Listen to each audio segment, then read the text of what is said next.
Yeah, what's going on, everybody? Good afternoon. Hi there. Greetings. Welcome. Boy, have you messed up if you wound up here, because I don't know. Hey, my name's Alan Cox. Thanks for being here, wherever you are, however you're doing it. Welcome. Say hi to Bill Squire. He's right over there. Hey, creepy hugs, everyone. Thanks for listening to and watching this episode of the Alan Cox Show. Don't forget to like, subscribe, and share my special with your friends. Yeah, right? Comes out tomorrow. Mary Santora is live in Nashville. Hey, y'all. Broadcasting from Nashville. Can you hear me? Yeah. Oh, bless your heart. Oh, how is it? You know, they call it the Music City. Uh-huh. It's one of many, many cities to call themselves the Music City. Well, Mary did some music. She did some music? She sang karaoke the other night. Oh, yeah? Does that qualify? Yeah. On Thursday. Oh. I don't know if you qualified as music. I have one of the worst voices on the planet, but it was a lot of fun. Oh, we know. And you weren't drunk. That's usually No? most people's, that's always my excuse if I sing karaoke. No, yeah, we did karaoke in a bar that is an old double-wide trailer that is Christmas-themed all year round. You'll have called to be Santa's more Pub. specific. It is in Nashville.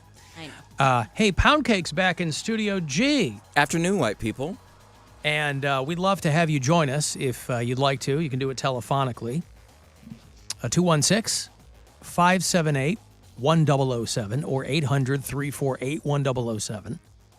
You can text me, 35192. I got a text from Craig.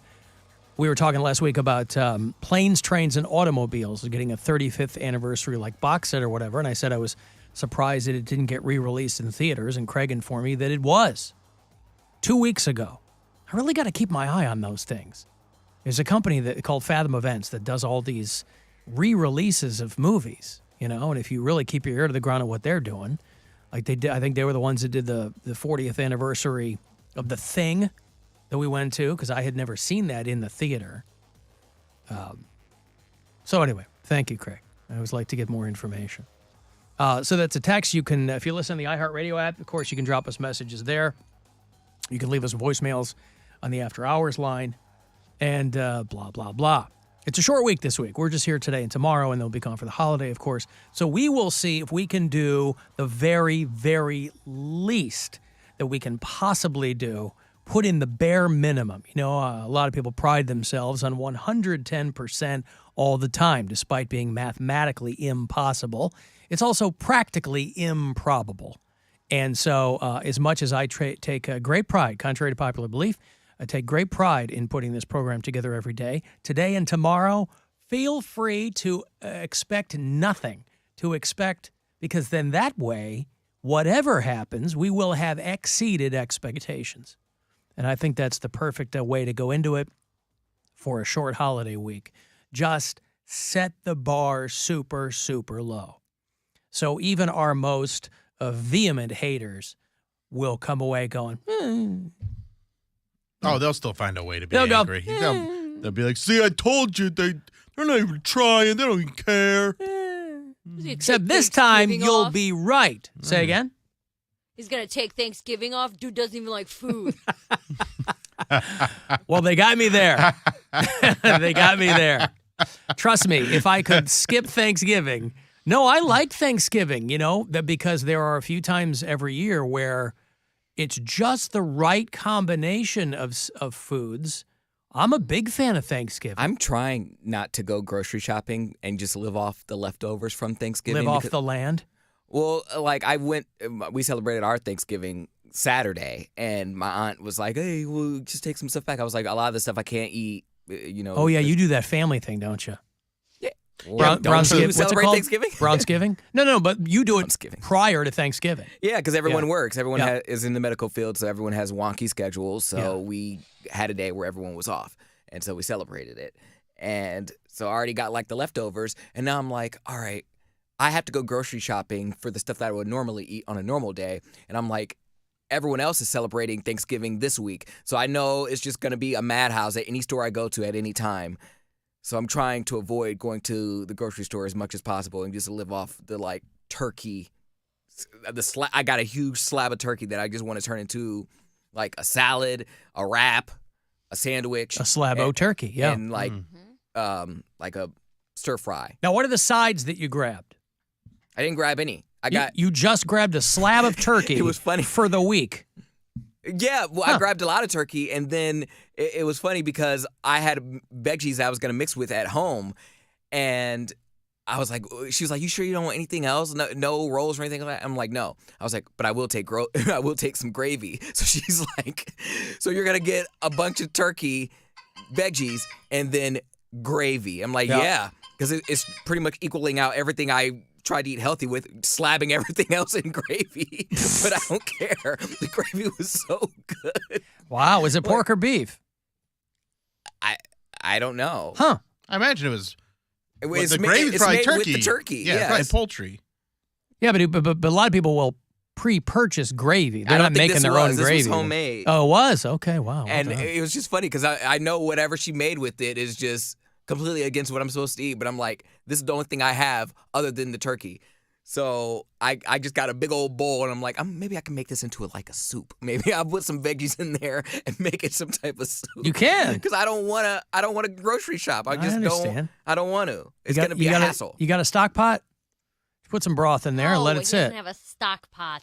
I don't know what he Put has. hot water in a bowl in the microwave. I don't know. And then put turkey in it. Well, he has a And roommate. be like, I made turkey noodle soup. There could be a stock With pot ramen. in the house. I mean, Is that the same as a crock pot? no, stock pot's like I made a big old stock pot of chili yesterday. And so it's just a big, deep metal pot. Some people prefer to use a Dutch oven. I prefer to use the stock pot. I think we do have one of those, and my roommate did make chili yesterday. So we do have that. I think it's just occupied. All right. Well, it's something to think about.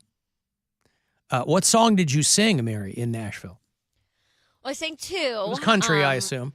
One was country, Yeah. Grundy County Auction, sold by John Michael Montgomery. It's 2 minutes and 15 seconds long. Is that Nice the in and Solomon out. Grundy County No. auction? Oh. John Michael Montgomery. Well, that's the Grundy. artist. What's the name of the song? It's called Sold, and then Grundy County Auction. Oh, is those one. are two songs. Grundy No, County. it is one song. The song is titled Sold. These hill rods, but I half can't the keep them straight. places- Sold No. Grundy County auction.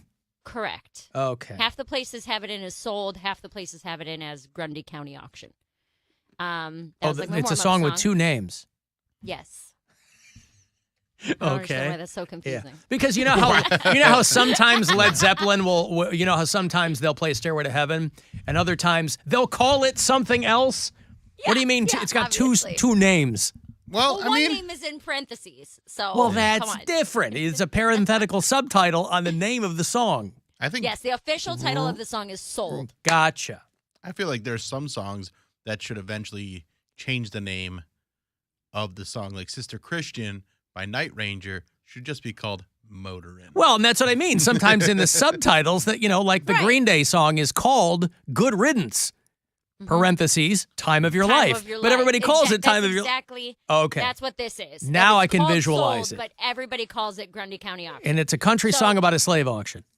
No, Oh. it's about meeting his wife at an auction. Same He thing. didn't buy her. They Oh. were just there at the same time. You get a dowry. That was like my warm-up fun song that was for me. And then later in the night, it was probably midnight, 12:30. I brought the house down with "End of the Road" by Boys to Men. Oh, I'm That surprised is you a didn't go good back. song. I'm surprised you didn't go Backstreet Boys, but that's a good. People were slow dancing. People Yeah. were singing. It was great. It's a crowd pleaser. It is You a sing good- some karaoke.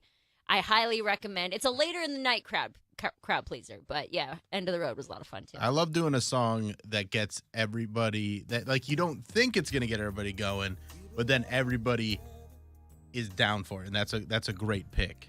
It's because Well, they that's probably the hadn't point. heard it in a long time and Yeah. forgot how much they Yeah. like Well, it. because there's so many songs that people do all the time that get worn out, but if you take a song like this, I was like instantly transported back to middle school, working up the nerve to ask that girl to dance, and then you go and Wasn't that get from- Tells you rejected. no, and What- then you cry in a corner. Wasn't that from the Boomerang soundtrack? I remember that in the Eddie Murphy Oh, I movie don't know. Boomerang, I think End of the Road was. It may have been. That was a a good long time movie. ago. Yeah. Great movie. But you gotta catch people at the right amount of drunk. This is Yeah. not a 2 a.m. song because No. then people are gonna be too drunk. They're gonna cry about a breakup. Yeah. This is like a 12:30. You're still feeling good. You're not blackout yet, and everyone can kind of have that those fun emotions in the chorus together. It was great. It was Yeah, a really it good gets- time. So it's It not gets a. everybody a little horny, so that's good. A little bit. Well, that's why I thought maybe it was a last call song, because this is when people scan the room looking for love on their way out. But you also might be crying. For Depending some on how people, fresh that's your their wounds kink. are. Yeah. Yeah. Crying is their Yeah, kink. it's Yes. it was a double wide trailer that was Christmas themed, and you could still smoke inside. So all of my clothes, my coat, my purse, everything smells like smoke now from night 1 of this trip. So Man, I forget that there's places you can still do that, and it Yeah. is they Detroit. changed it, I guess, Barbaric. early next year. I think they said March is when it finally is getting banned in Tennessee. It's taken until 2023. They have to be for dragged them to kicking like- and screaming into Right. public health There's parts situations. of Pennsylvania, I think, that can still do that, or at least there were. You can smoke inside the casino in Pittsburgh. That's all I know. Yeah. Okay, let me break here. If you want to text for anything, 35192. You can watch at alancoxshow.com, and we'll be back. It's the Alan Cox Show. Everywhere on our free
The Alan Cox Show on 100.7 WMMS.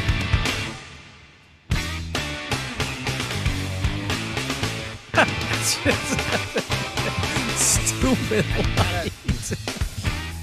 Oh, we have lighting issues here on the show sometimes that are beyond our control. Kind of have to piecemeal it from time to time. 35192, by the way, is the number to text the show. You can watch at alancoxshow.com. Thank you so much to Fredlick Porkington, who's helping out in the video department today. Many thanks to you. Alan, will we be getting Terry the Goat's picks this week? Yes, we will. You will get them early. We'll get Terry the Goat's picks tomorrow, since it's our last day live this week. So I will have those for you tomorrow for week 12.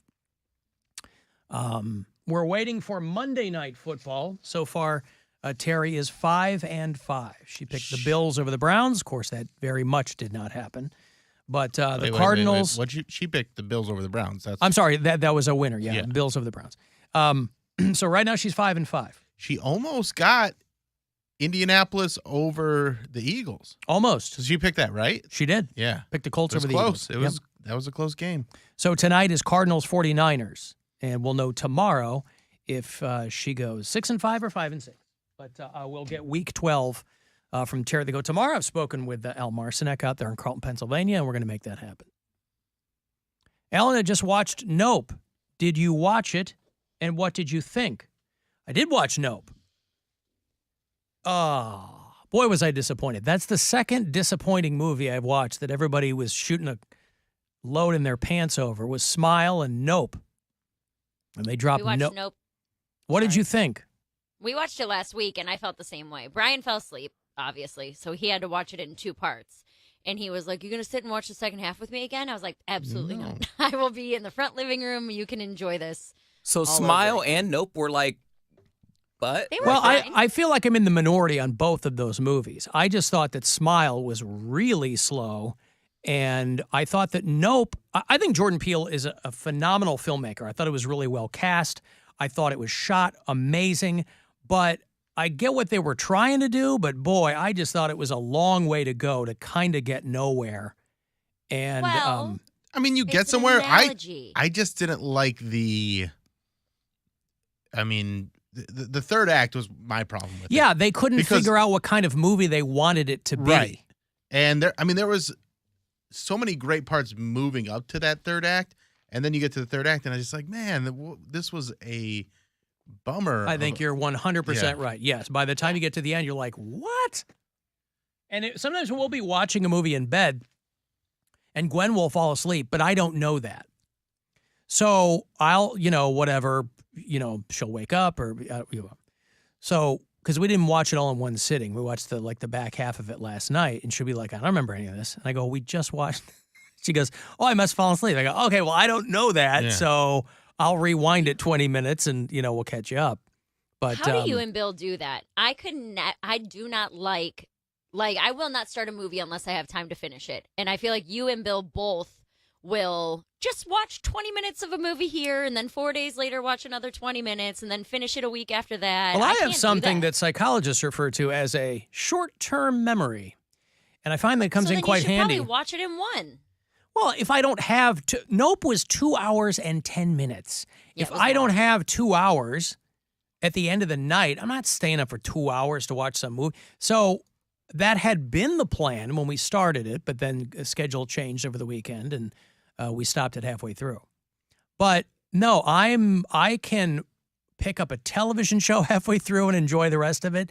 If there's a movie I have seen before, I'll watch it at any point in the movie and I'll enjoy the rest of it. I'll definitely do that with a I movie I've agree seen with you. before. But Yeah. something that I've not seen before, sometimes I just need it's just a matter of either you fall asleep or you just have things going on, and Don't start it. but I want to, so I'm going So to. why not wait until But you I have time want- to watch the because whole thing? because you don't I don't always have have 2 time. hours. Yeah, the time. Movies are No, so. I This don't is my. believe that. This is my point that movies are too goddamn long They because are. I'm like I don't have 2 hours carved out to sit and watch a movie. So But you're not going to never have 2 hours. You might not have 2 hours today, Right, which but- means, okay, then I just don't watch that movie today. If I just I watch it in something else. pieces, I don't enjoy it less. But here's the thing with Nope. I really wanted to see it in the theater. I don't have time to go to the movies that often, so I didn't see it in the theater. Then it was on Amazon, but you had to rent it for $20. I didn't have time to do that, so I waited for it to drop for free on Peacock, and I go, oh, and I only remembered because it came up on the giant, banner. So I go, oh, let's watch Nope. Because I wanted to see it, but I never have the time to get around to that stuff. I'd love to see it in the theater. I but- really wanted, because they kind of do a rope-a-dope, and when they're in the barn, so this is kind of a spoiler, but I'm going to try and keep it as vague as possible if you haven't seen it. But what was happening when they go out at night and they're in the barn, and that, I was like, yes, give me this movie. And then it goes in a different You're direction. talking about earlier in the movie? Yeah, earlier in the movie Yeah. with the neighbors. It was a very cool, Yeah, yeah. suspense Yeah. kind of Twilight Zone-y thing, but the way they ended it, I was like, oh, man, I don't know if... It's basically, my review is littering kills. There you Basically, that's what's going to save us from entities. We'll put it that go. way. Yeah. I mean, again, it had a lot of cool threads to it, and yeah, whatever. The whole chimpanzee thing, that was so weird. a movie within a movie. Actually, really Yeah, but like. there's no point for that. It didn't tie anything together. Well, it was all backstory. Yeah, it was just. Okay, it was backstory. From but didn't have chimpanzee to anything- chimpanzee is really that's the narrative thread there. It It didn't just have anything to do with the story of the It- people on the farm. it gave you more people to be in that area. Basically. I guess. So that instead of just this one horse farm, there was other people to get sucked up. Love to get that. Uh-huh. I would love to get sucked up. Right. Or sucked off if you're watching the show Ghosts. Bah! Does anybody watch Ghosts? I've never heard of it. Oh my God, It looks really funny. It's like the #1 network show, and I was like, okay, it's going to be like for the AARP crowd or whatever, and maybe it is, but we stumbled into it, and I think it's awesome. I love it. It's a What's it on? American CBS? CBS. Okay. It's a reworking of a British show, and I think it's very funny. I'll check that out. But it's not for everybody. It's still kind of standard network fare. It's But we wanted something that we could watch with our kid that wasn't friggin' YouTube. So we're like, oh, let's check out Ghosts. And then I thought it ended up being very funny. how many They're all- seasons do they have? They're like halfway through the second season now. Okay. So we're up to waiting week to week. But anyway, that's my long-winded take on Nope. It was fine. It was fine. It was yes. fine. It was exactly fine. I was glad I didn't Yeah. pay to see it in the theater or $20 paid. on Amazon. I paid $7 to rent it off whatever, Hulu or HBO or something, Amazon. Which means if I would have waited one more week, we wouldn't have had to pay $7 for it. But But I couldn't wait. I had to do it right then. needed it.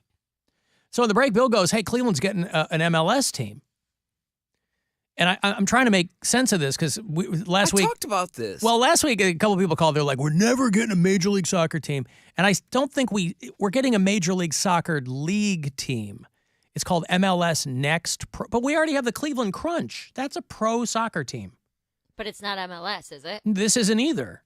The Cleveland Soccer don't know. Group is going to be the third club in the MLS Next Pro League who just completed their inaugural season. I was going to say, I swear I put this in my sports break like a couple weeks ago. Yeah. So this feels to me like AHL versus NHL. Yeah. But again, if you love soccer, the more the merrier. Major League Soccer established the MLS Next Pro League in June, and they just completed their inaugural season. See, So Cleveland will get one of these teams. That's because I just read the headline as Cleveland said to add MLS Next Pro Soccer Team. Yeah. Like as a one, not like Clickbait. the They got MLS us. Next. Right. MLS Next Pro League. I don't know what the other teams are. They say that Cleveland will be the third. That can't be right. How the hell do you complete a season with two teams? They 7 just MLS teams. play each other over and over and over again? How does that? There's St. Louis, and who are the clubs in this? Chicago Fire. Well, I know that. But that's like those are the affiliates. These are the affiliates. Yeah. So MLS Next Pro League. Anywho, so Cleveland's going to get one of these teams, and I'm sure, as with all of the other Cleveland sports teams, they'll get an amazing name. They'll just get an unbelievable name. Cleveland Football Club. That's what Cleveland sports is known for. Amazing names. So there you go. Congratulations. This has been the Alan Cox Show, pandering to soccer fans. How about the Cleveland Kick Sockers? The Kick Sockers are all over the Ramblers tonight, Frank. Cleveland Kick Sockers. I like it. Man, that's good. They could throw blow pops into the crowd, and man, what could go wrong? So I say you dance with a girl who brung you. You hang out with the Cleveland Crunch. Figure out what the hell they're doing. They got open tryouts this week, I think. Open tryouts. Think about that. Poundcake, you busy? You want to go try it out? You try it for the Cleveland Crunch? I'll go with you. Major League Indoor Soccer. There are men there. Don't sleep on the Crunch. There are men there. There will be men there, yes. But like athletic men. Why'd I have to go and like audition? I just want to go look. Because it'd be funny content. It's not an open, like you can't just go hang out. The head probably. coach's It would name be is Benny closed, Dargle. That's my friend's dad. Like one of my best friends in high school. That's his dad. Dargle? Yeah, Benny Dargle. Benny Dargle is the head coach of the Cleveland Crunch. He's the new coach as of recently. Yeah. All right, well, there you go. His son, Kellen. Kellen Dargle. He was in my band. He was a member of Squire Masonry. All right. Well, the Crunch are playing the Detroit Waza. I'm telling you. Waza. The Cincinnati Swerve. I love it. Those are good names. Well, congratulations, Crunch fans. Benny Dargle is at the helm now, and I think that you'll be in good shape. But before everybody pops a rod over whatever this new team is, why don't you go check out some Crunch games? Put your money where your mouth is. The Cavs play. Do they play tonight? Hey, they do. 7 o'clock tonight. They're going to play Dominique Wilkins, the Atlanta Hawks, here at the Romo Fijo. So right after we roll at 6:30 is when the pregame will start. But they won a couple in a row. That's good. They were on quite a skid. They beat the Heat last night. Beat the Hornets in overtime on Friday night. Oh, that one had me nail biter. A little, yeah. Well, because they should have had that game wrapped up, and then it just was way too close. It shouldn't have gone to double overtime, but I'm glad they got the win. But Grandma messaged me as she was watching. She's like, "Ooh, Cavs win," and then like 1 second later, wait, because the Hornets. She was premature. Yeah, the Hornets made a 3 to tie the game to send it to overtime. Yeah, and I was like, "You jinxed us, Grandma. Way to go." But luckily, it wasn't a full. You put jinx. it at her feet. Wasn't a full jinx. All right, well there you go. Because they got the win. So the Hawks in town tonight. I don't know who the Hawks have, but they have somebody. DeAndre Hunter. Who do the Hawks have? Trae Young. Trae Young. I thought he was the drummer for Green Day. That's Trae. What is Trae? Cool. Cool, yeah. Hey, Kevin. Hey, what's up, Alan? How you doing, buddy? What's going on? Not much. Hey, I agree with you. I watched that Ghost from the very beginning. That show is so funny. Oh, good for you. Yeah, we stumbled onto it. I watch you guys every day. Thank you, Kevin. Not too closely, I hope. Yeah. I had heard of the show, and then I was like, oh, let's try this. And yeah, I think it's very funny. Oh, it's awesome. Yeah, I've been watching it. Especially for a full cast of people you've never seen before. There isn't one recognizable person in this cast. Here's what you got going against you, though, Kevin, is you think that show Ghost is funny, but you also watch this show every day. So I don't know if I can trust your taste. It puts your judgment in serious question, Kevin. Well, I'm sorry about that, but, you got to go with what you got. Yeah, I guess so. Okay, thank you, Kevin. I appreciate the call. There's Kevin in Strongsville. And we weren't having to work too hard to crack him up. Did you guys update your phones? The new... Yep. I don't... Update it for me. Right. Trash. I don't like why they put the notifications at the bottom of your phone now. And you have I to don't scroll use to see all of notifications. them. Yeah, they do. You don't have any notifications that come up on the front of your phone? Nope. Like if your phone is locked, you can't see a missed call or a text message or anything? Nope. I see the little. So you have to I see the number by the bubble. If I missed a call, there's a number at the bottom. I don't. All my notifications are turned off. What do I need to be notified of? In case Gwen calls Patience. you, your phone's off, So- or not off, but like the lock screen is closed, It'll and then you buzz. get a phone call. It'll vibrate. I don't know. Happens all the time. I think What if it's not next to you? You're misunderstanding what she's saying, Alan. She's saying your notifications are at the bottom of your screen, not turned down, is what she's saying. Okay. No, he's saying he doesn't get He notifications doesn't at even all. use notifications. at all. What I'm saying is I haven't missed any calls Wow. from my wife. Oh. But now when I get a notification, You it's mean at the like bottom- somebody just followed you on Twitter? That No, kind of crap? no. Like Oh. if I get No, a like message, text message. or Well, you yeah, know, I get an the alert. number by the bubble. Okay, is your phone always open then? Like your phone is never locked and like your lock screen is on? I mean, he goes to sleep. Yeah, I'll open it up. That's what I mean. When it's asleep, and if I were to text you while your phone is asleep, will it say like on your closed lock screen, it'll light up and say Mary Santora text message? No. Or there's nothing there. You have to open the phone and see the number next to Yeah, the bubble. that's right. You're a crazy person. Why? You If know? something's important, no one's going to. If you got something important, you're not going to text me. You're going to call me, and I'm not going to miss that call. But what if you're My wife's not going to text me, hey, my foot just got cut off. She's going to She might. call me. Let's pray. send you a picture? Yeah, right. Hey, check this out. I'm down to my ankle. No, at that. there's not, somebody's going to call me if there's an emergency. Well, they put all your notifications at the bottom instead of at the top, so now you have to Well, like, scroll through I to see them never. instead of them being there already. Oh. That's how you live your life. God. I have a question. These notifications at the bottom of your screen. I think trash is too light of a word to describe that situation. What is the difference between because I'm trying to get a new phone for Christmas. My mom wants me to pick which phone I want. I'm saying obviously the new one, which is like the 14. But what's the difference between the 14, the 14 Pro, and the 14 Pro Max? Is it just that Usually each one the is bigger? size. Well, the 14 Pro Max is the biggest one, but the 14 Like an iPad. versus the 14 Pro there's processing speeds and stuff like that. But for what you're using your phone for, you'll probably get away with using a 14 regular. I like just how fine. we've come full circle to the flip phones. Every commercial now is Samsung trying to sell these flip phones. Whereas they're now touchscreen. it's huh? But they're touchscreen flip phones. Right. They're like the touchscreen's like an iPhone that folds in half. Yeah. Still a Weird. flip phone. The 14. They're like, ooh, look how cool this is. Hey, this thing flips closed. You mean like a flip phone? Over Yeah. the weekend, my uncle had a phone where he said, look, it folds. And it opened it up, and it looks like an iPad. It's not an iPhone, but like it was some Android phone where he can fold it, and the screen is on both sides, and it's like there's Yeah. nothing in the middle. And That's I'm what like, we're talking about. oh, is that what I you were think saying? so. Galaxy Yeah. Flip. Yeah. Yeah, I think that's what it is. Yeah, and I'm like, Are you a pansy, Alan? that's a big ass phone, but it's cool. How if you- thick is it when it's folded, though?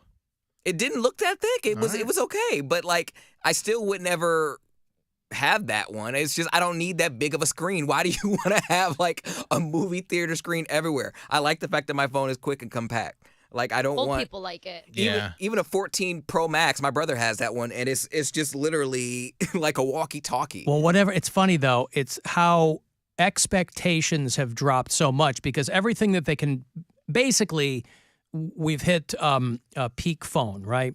So everything you could possibly do with the phone is already being done. So now when they have to write an article on whatever the new iPhone is, there was an article this morning and they're down to the new one's going to have more rounded edges. Yeah. People go, oh man, I can't wait for that. Just more like rounded edges. Just like some of the older ones had more rounded edges. When you talk about like adjusting so quickly, Brian was asking me, my birthday's Friday, and he was asking me what I wanted. And I thought maybe I'll get a new phone too. But the new iPhone 14 is only like $899. And I say only because I'm like, oh my God, why is it so cheap? There must be something wrong with it because iPhones are normally like $1,200.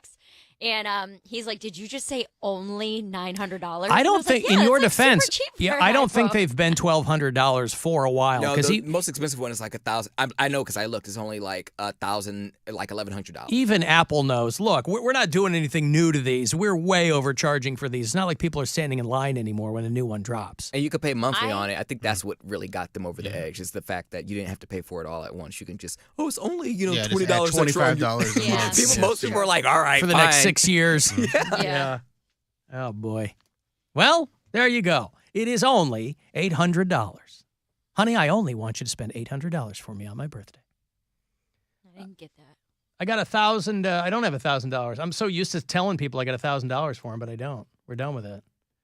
But I do have to take a break and make a few $1,000s. Hi-oh. Get it? Because of the ads. If you want to text for anything, 35192. You can watch it at AlanCoxShow.com. And the iHeartRadio app. Listen wherever there. The Alan Cox Show. On 100.7 WMMS. Buzzard Radio. The Buzzard. Is Rover. Just constantly entertained with mindless stuff. Rock. Well, I come around, it doesn't even matter. And Alan Cox. Hello, afternoons on the Buzzard, baby. Your FM home of the Cavaliers. 3 ball. Good. 100.7 WMMS. This is Chris Broussard. Here's what's trending from the iHeart Sports Network. Presented by Modelo. The Cavaliers go for a third straight win tonight, hosting Atlanta in the second of a back-to-back after Cleveland's 26-point win over Miami last night. Brown center Ethan Posick is undergoing tests for a knee injury suffered during yesterday's loss to Buffalo. Cleveland hosts the Bucks on Sunday. Online sports betting site DraftKings is investigating a hack that cleaned out several players' bank accounts this past weekend. I'm Bill Herenda. Modelo is brewed for full-time fans, those who thrive under pressure, those with the fighting spirit. Our beer is brewed for you. Modelo, official beer sponsor of the College Football Playoff. Drink responsibly. Modelo Especial Beer, imported by Crown Imports, Chicago, Illinois. Your afternoon drive is brought to you by the Ken Ganley Auto Group, Ohio's #1 automotive retailer. You're always tinkering with things, Josh. Nah, just giving Toby here a little TLC. Hold on, you named your car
98.7 WMMS, Cleveland. Call the Alan Cox Show.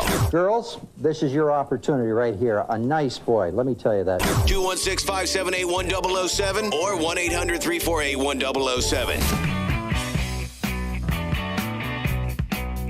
I'm bored. I'm the chairman of the board.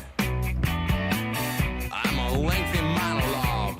I'm living like a dog. I'm bored. Bore myself to sleep at night. I bore myself in broad daylight. 216-578-1007 or 800-348-1007. If you want to join us live. 35192. If you want to text, I got a big, long call. I'll play it for you later on. A call over the weekend on the After Hours line from Political Joe. Oh. And boy, it is just it one is call? 1 5-minute call. Nice. And it is a roller coaster of emotion. I hate you, but I love you, and you're not political enough for me. But you know what, Alan? Yeah, that's how he starts them all off now. Uh-huh. That's right. That's like his little signature. A little preamble. Hey, fat face. Yeah. Hey, fat face. Hey, Alan. Yep, that's how they all start. Alan, I love that. Mm-hmm. Hey, Alan.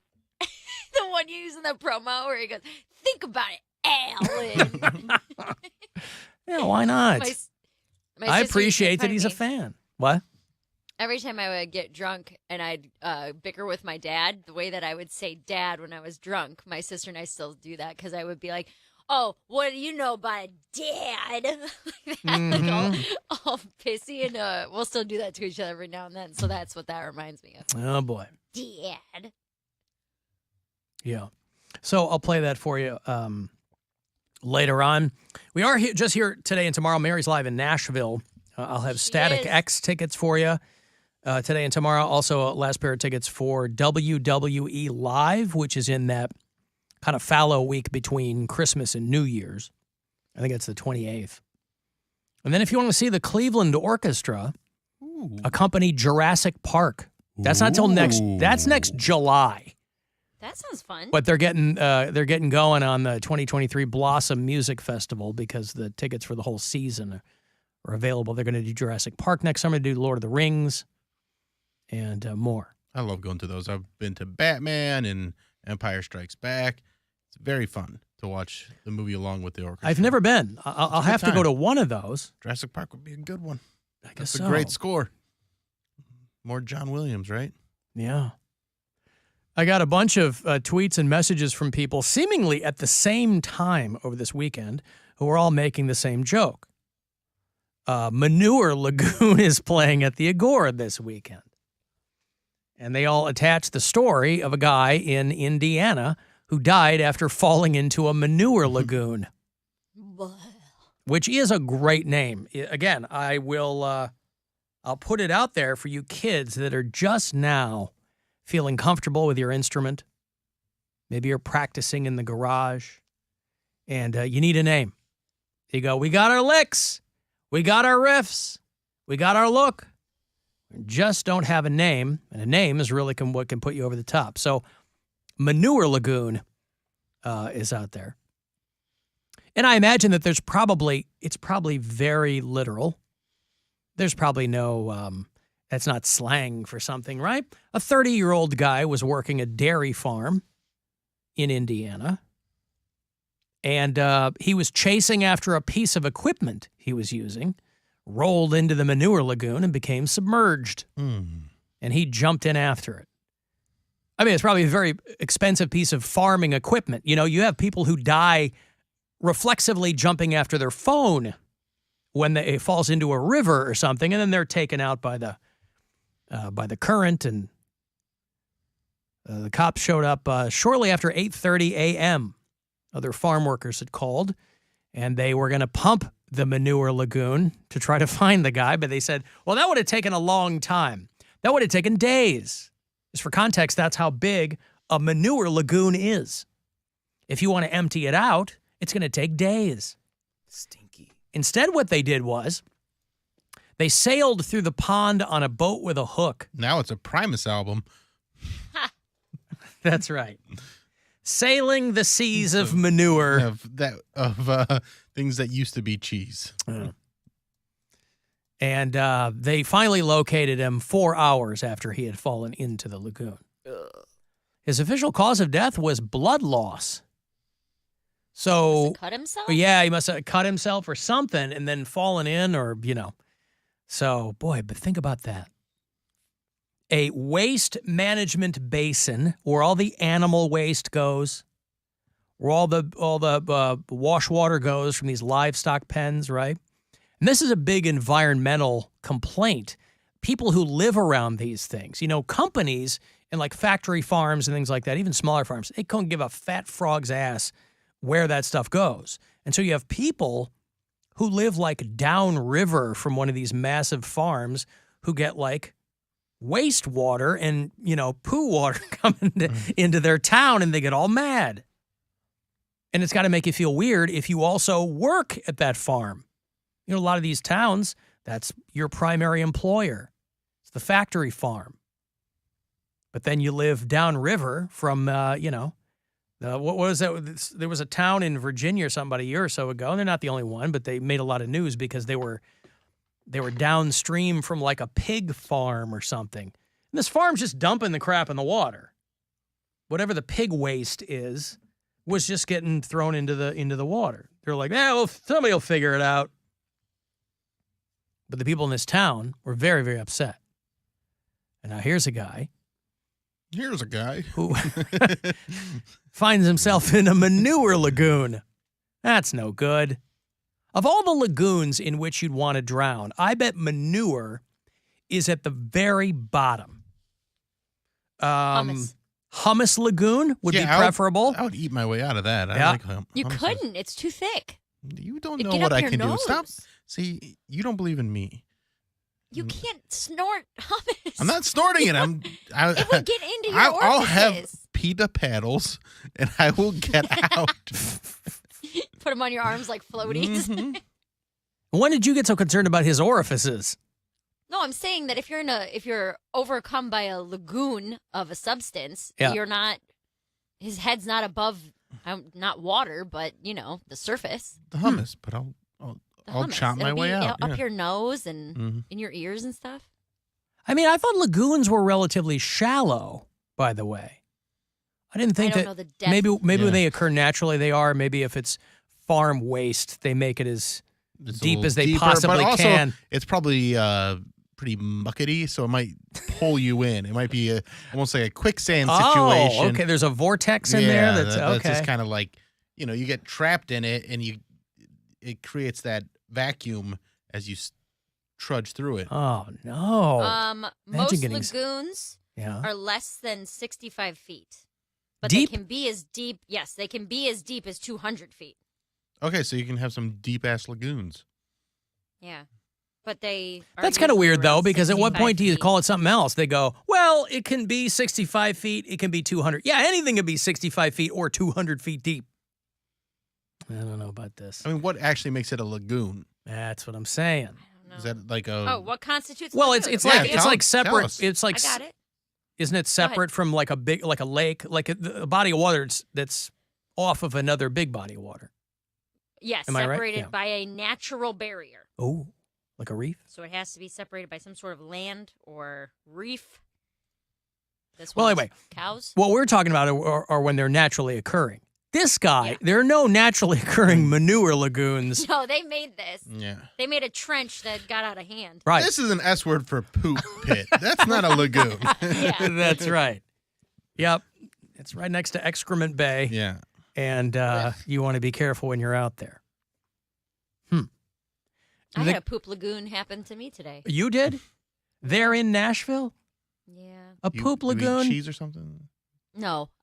It just, my life is a poop lagoon. It's how I feel every time I travel. My check engine light came on in my car. Mm-hmm. And so I had to take it. I took it into AutoZone, and they were like, they did the little stupid scanny thing, and they were like, yeah, we don't know what this means.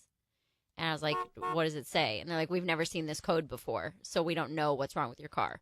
So there was like a Firestone 2 doors down, and I took it to them, and they're like, yeah, we've never seen this code before either, so we don't know what's wrong with your car. And I was like, well, can I drive it? And I was in Jackson, Tennessee when this happened, and they were like, maybe. It could break down, though. And I was like, can I get to Nashville? It could break down. I mean, if they don't know what it is, that's all they can tell you. Yeah. They go, we've never seen this exactly what it before. was. And they don't have, you can't even like Google the code? The code, they put it into their car systems. Yeah. Their systems that are made for mechanics. And they're like, I've never seen this come up before. Some type of a solenoid problem. Probably a And so glitch or something. It's probably not even like your engine. It's probably just like the sensor is messed up. No, I took it into the Kia dealership this morning at 8 o'clock this morning, and an engine. Well, a solenoid's in ignition your coil. in your transmission. That ain't good if something like that is the problem. Well, they said it's my ignition coil. I need a new ignition coil and 3 new spark plugs. Yeah. And it cost me almost $1,000 to get that done today. Yeah. And the parts aren't that expensive. No, It's the labor. The parts are like $10. Yeah.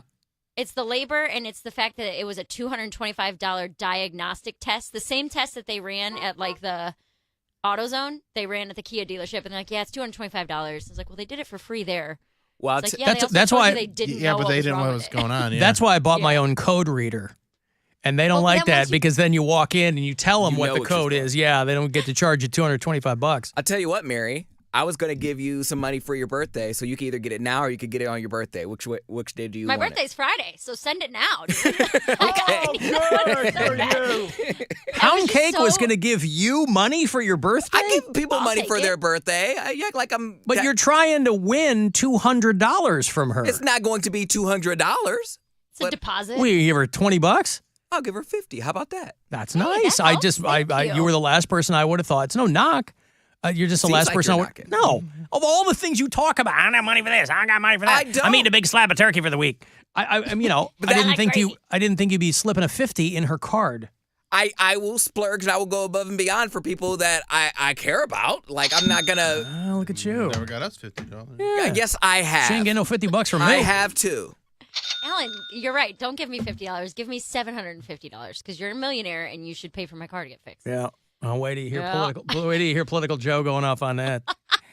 Yeah, $1 million. I got to stop this steady stream of misinformation about me being a millionaire because it's really catching on with the hoi polloi.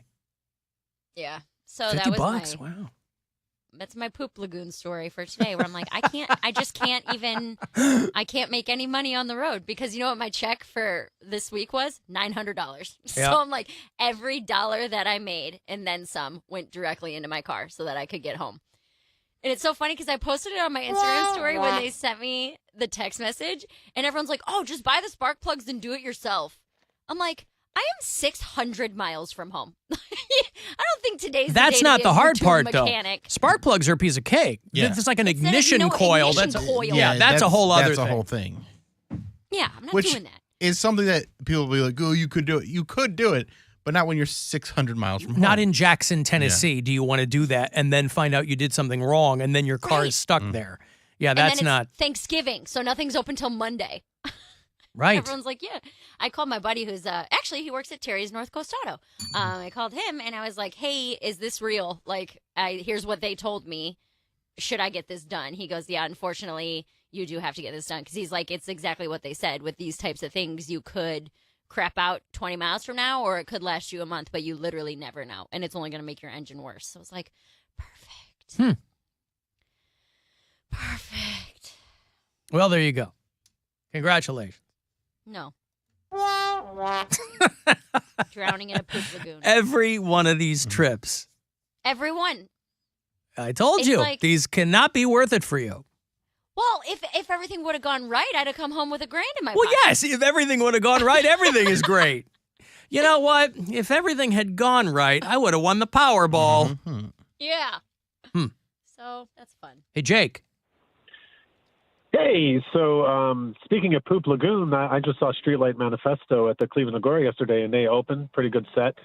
But speaking of falling into gross, disgusting things, true story, I don't know where I heard it, Ripley's Believe It or Not or something, like in colonial Boston, a molasses tank broke open and like actually drowned and killed a bunch of people in colonial Boston. Yeah, sure. True story. Like it's like 15 or 20 people. You may have heard of it, but when I heard of like the drowning in hummus, it reminded me of it.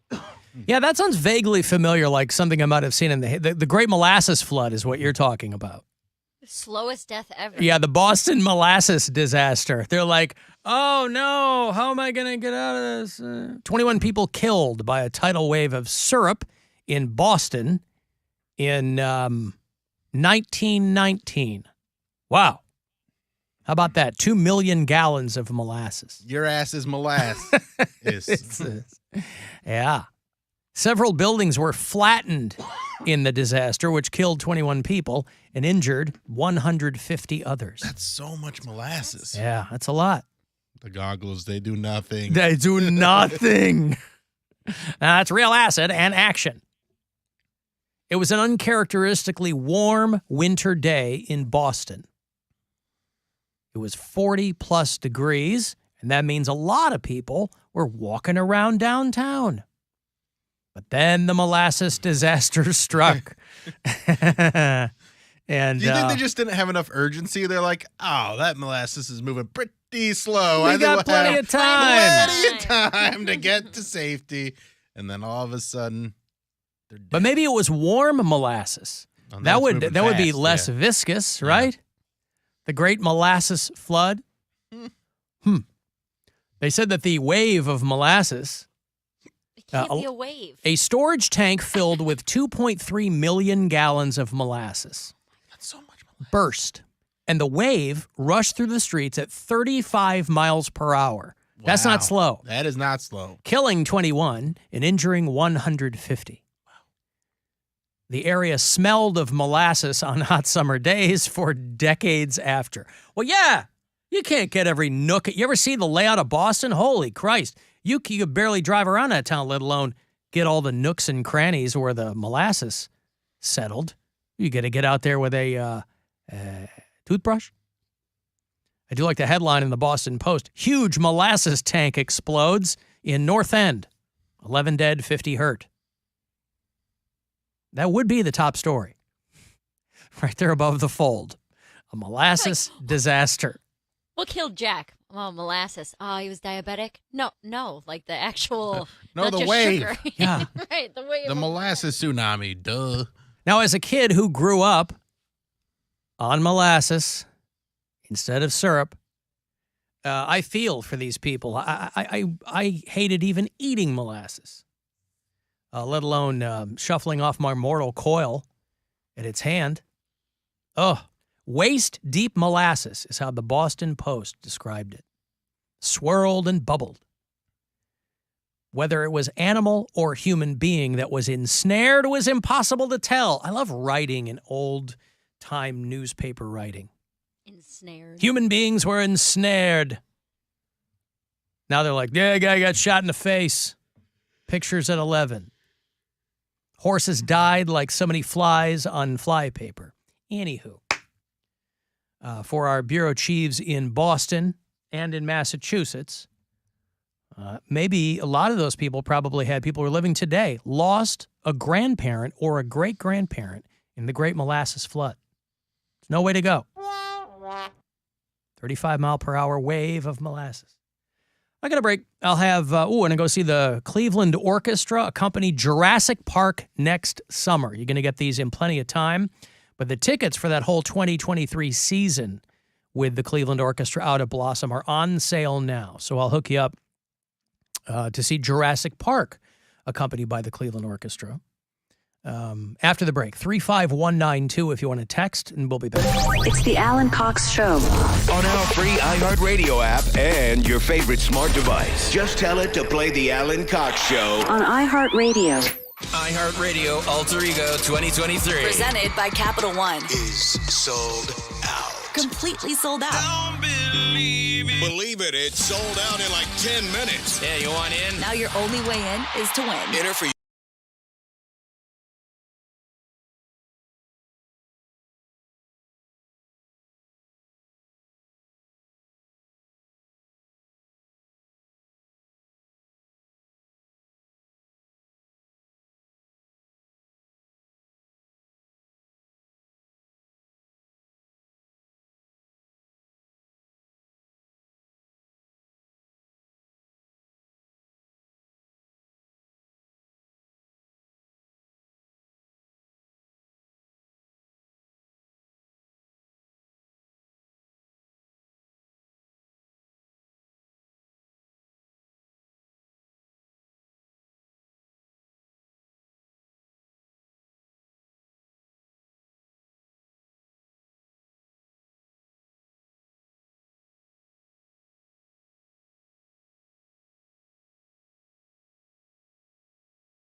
just remember becoming, I guess, this little young jailhouse lawyer.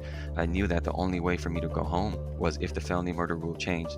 Listen to Season 3 of Righteous Convictions with Jason Flom on the iHeartRadio app or wherever you get your podcasts.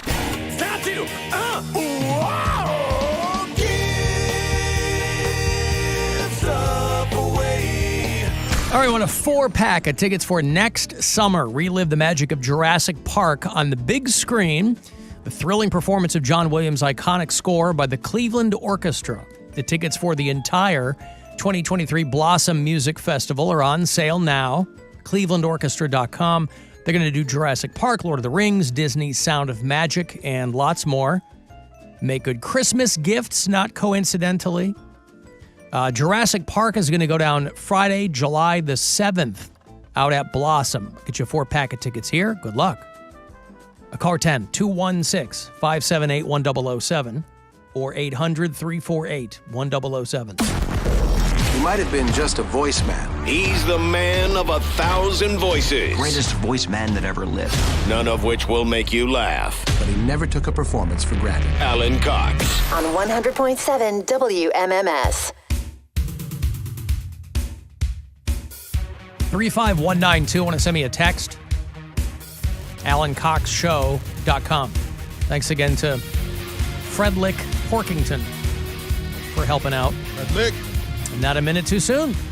Cavaliers will play tonight. They have won 2 in a row. Overtime against the Hornets on Friday. Last night, probably yesterday afternoon. Yesterday was probably a day game, right? Nope, 7 o'clock. 7 o'clock.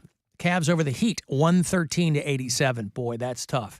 Yeah. It's Dwayne Wade, it's LeBron, it's Chris Bosh. Nope. And holy cow, did the Cavs look good. Nope, but it is Udonis Haslem. Say again? He's Jimmy Haslam's kid? No. He's a guy that's been on the team for 20 seasons.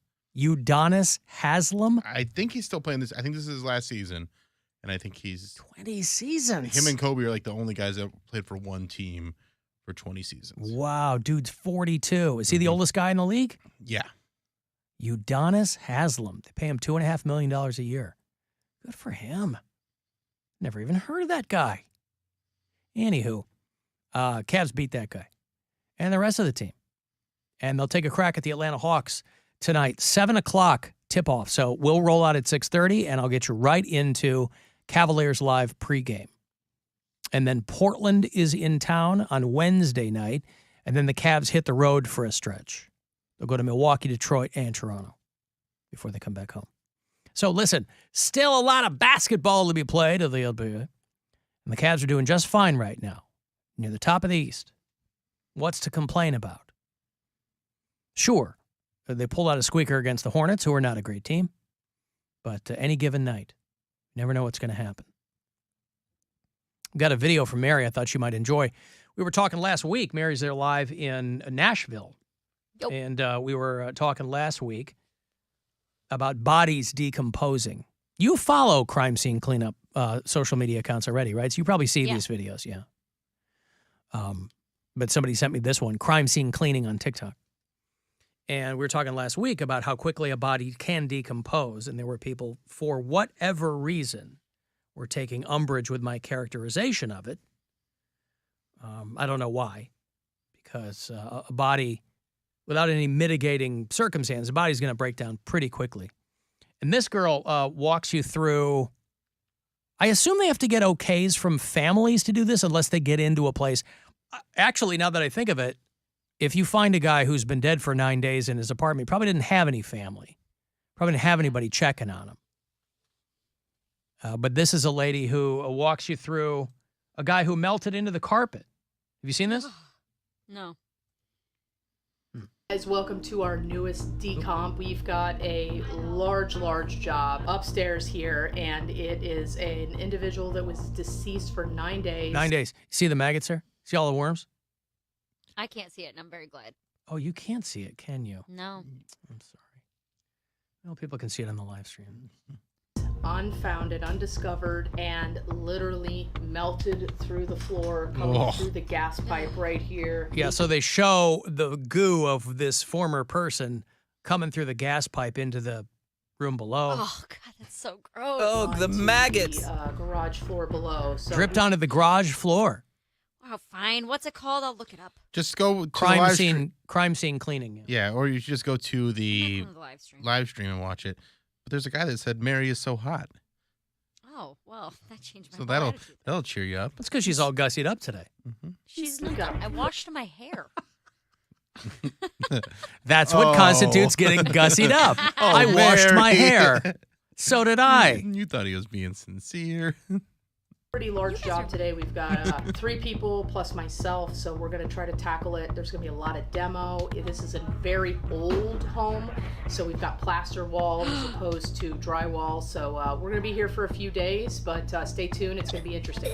I love how it's in the outline of the guy's body because he just died, laid there, melted into the floor and into the garage below in about 9 days. Those are some good mushrooms. Yummy. Just melting into the floor. Carpet gross. shrooms. How much do those people get paid? They make a good living? Yeah. Yeah, they have to. Yeah, because they can charge whatever they want. Yeah, but Right, I no wonder one if else is there's gonna do this. that. I don't think that's true. There's people who probably there's competition. They're like, all right, well, we do this all the time too.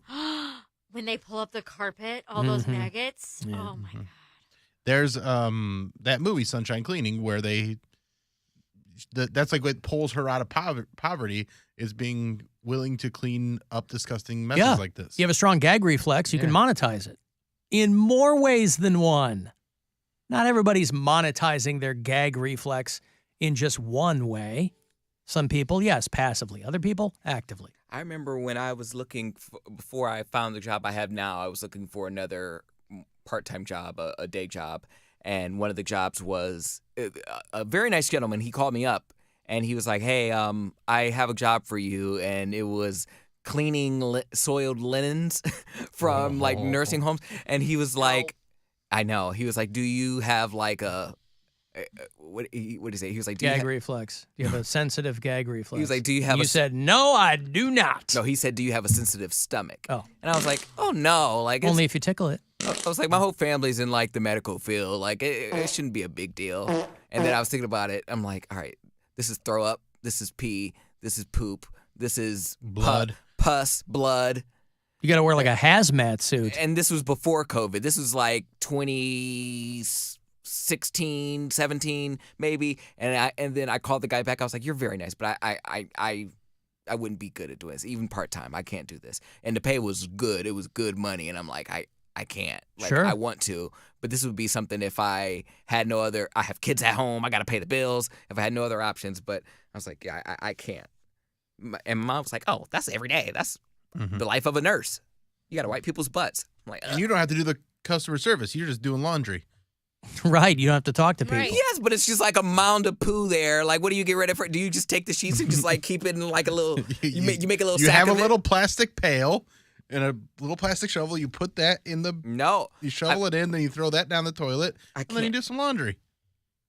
I can't like. Drop the Tide Pods You'll in. waffle stomp your way to riches. Mm-hmm. I feel like the smell wouldn't go away. Like you would be.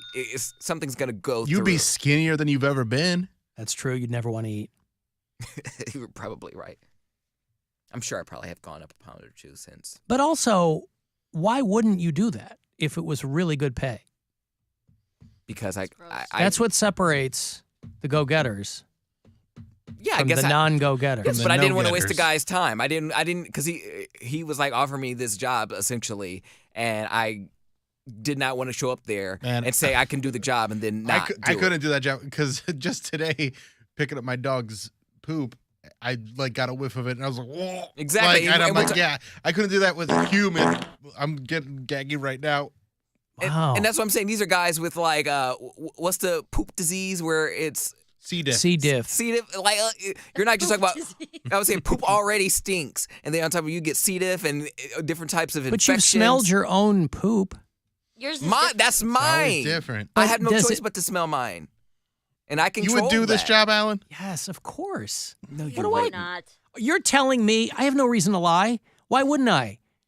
Why would This guy goes, "I'll give you a lot of money to do this job." It wasn't a lot of money. Well, then there's okay. You said it was really good money. It was good money for How what much- I was doing. How much? If it's better than the money you were making, why wouldn't you do it?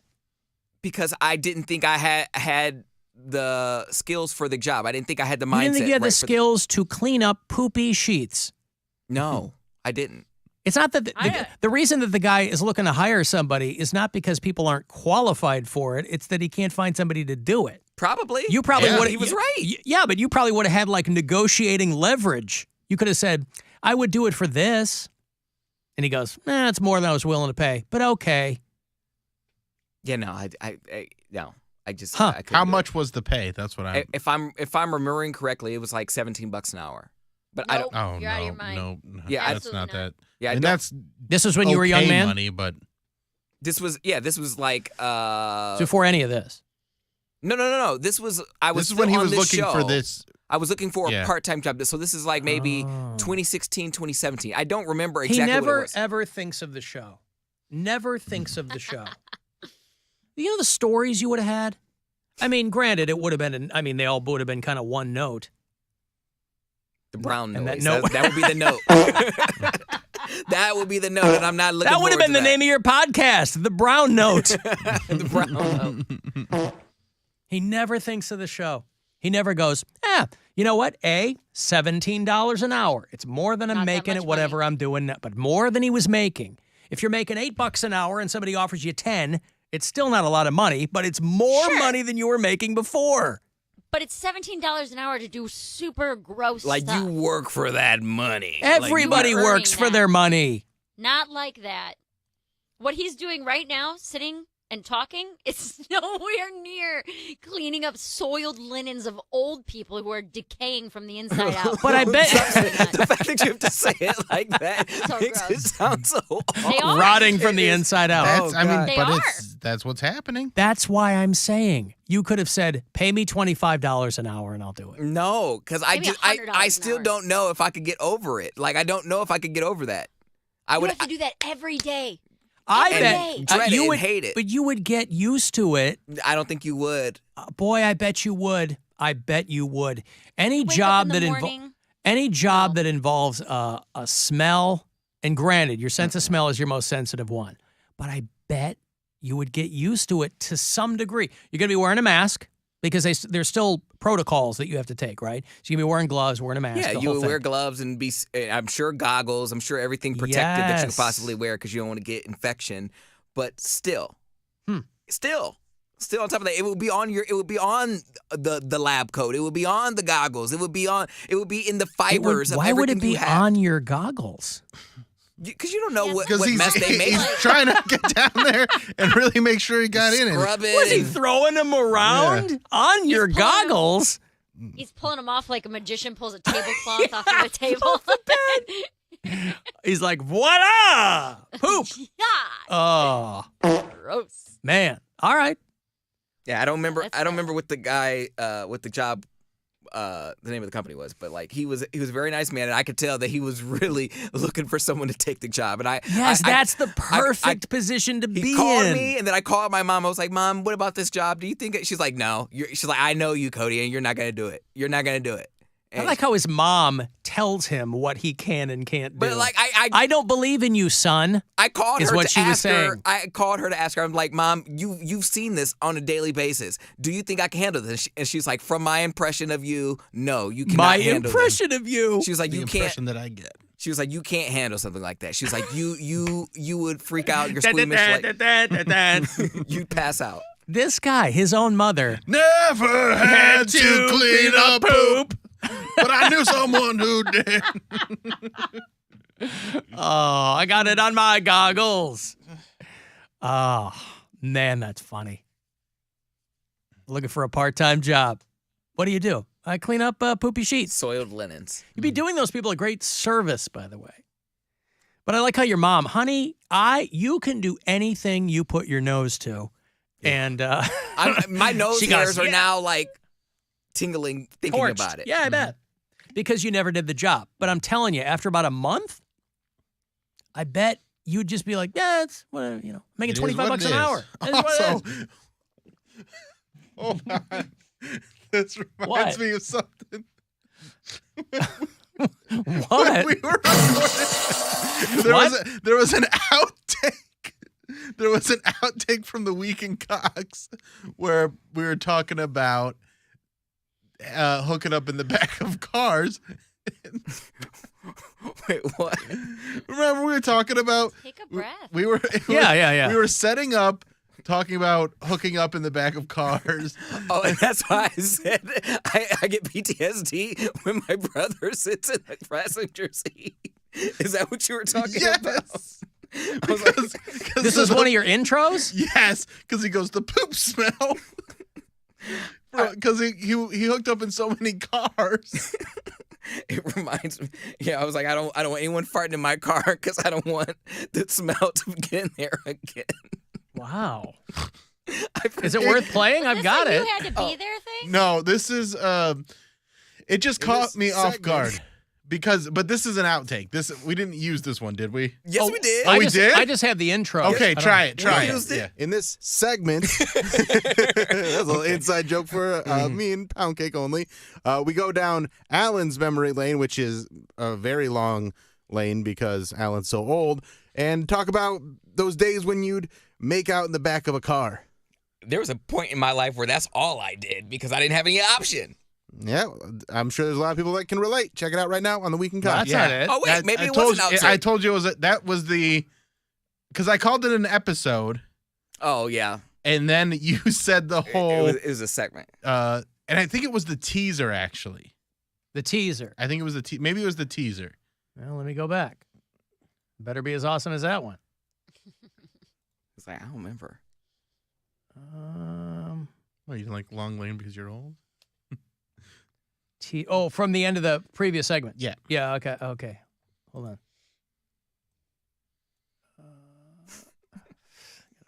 We're talking about those days when you get it on in the back. That's not it? No, because it was something maybe, Poundcake said. probably not in there. I think it was an outtake because Poundcake said, he's like, yeah, I hooked up in a lot of cars and that poop smells why I don't let people fart in my car. It gets into the fibers and your car never smells the same. And it just caught me off guard with him just so candid. Because we talk about Poundcake hooking up a lot. He doesn't bring the smell into it all that often. Just think about, have you ever had like a McDonald's bag in your car, and then when you finally, throw away that McDonald's bag, that McDonald's smell like lingers for quite a bit after. Think about that if it's just, skin on skin contact. It lingers for quite a while after. It's the part of the body that's Yeah. People thought he had a truffle butter air freshener in his car. Huh. Yeah, okay. Well, anyway, I was just thinking of it purely from a monetary standpoint. Yeah, well, that you probably had some leverage over that guy because he clearly couldn't find somebody to do that job. I probably did, but I want to be able to do the job first. And if I walk in there, I'm a liability. If I walk in there, pass out, then he doesn't have a cleaner. He has to pay me for the time I was there, and on top of that, he has to go search for another guy again after I told him I could do it. So pass out. Because I probably would have. We'll put you on a probationary period, and then it's. Oh hell there no! Goes Cody. Oh no. I got to take a break. If you want to text 35192, AlanCoxShow.com is where you can watch live. And listen anywhere you are in the iHeartRadio app. The Alan Cox Show on 100.7 W.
Cleveland. Call the Alan Cox Show. Pay attention and notice the reverse of everything that is normal becoming abnormal. 216-578-1007 or 1-800-348-1007.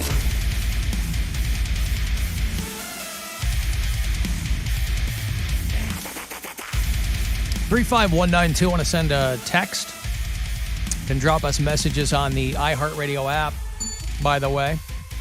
If you listen to the show from out of state, tell me where. I'd like to know where people have posted up. Randy listens out at Luke Air Force Base in Arizona.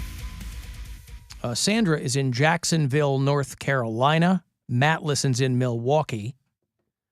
The good land. The good land. Jeff is one of our many bureau chiefs in Orlando. A lot of people drawing comparisons with what happened in Colorado Springs over the weekend with what happened in Orlando, the Pulse nightclub shooting about 5-6 years ago. We were in Denver when that happened, and we got up the next morning staying with some friends, and it was wall-to-wall coverage of that Pulse nightclub. It was a gay club in Orlando. 49 people got killed at that one. It was a big, big, big deal. And if you saw Colorado Springs trending over the weekend, it's because there was another shooting at a gay club there. And I think 5 people were killed there. 5 killed and I believe 18 injured. A place called Club Q. Somebody walks in. I guess they determined that the kid who shot the place up is the grandson of a politician in California, a guy who used to be the mayor of a town called Santee, California, which is suburban San Diego. It's this dude's grandson who walked in with a rifle and started shooting the place up. And they had the kid on video from a year or so. I got a lot of articles being written on how the red flag laws that have been written in a lot of states with respect to people who can and cannot acquire firearms, these red flag laws, you got something in your CV that should keep you from getting that. Obviously, laws are useless unless they're enforced, but they got this kid on Ring camera video about a year or so ago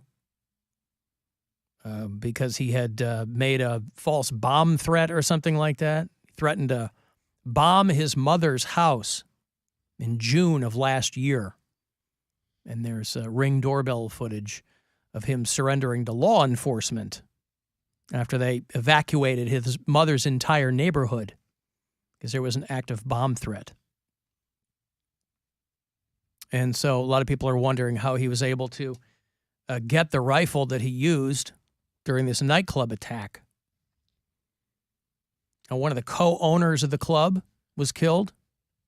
A guy named Derek Rump.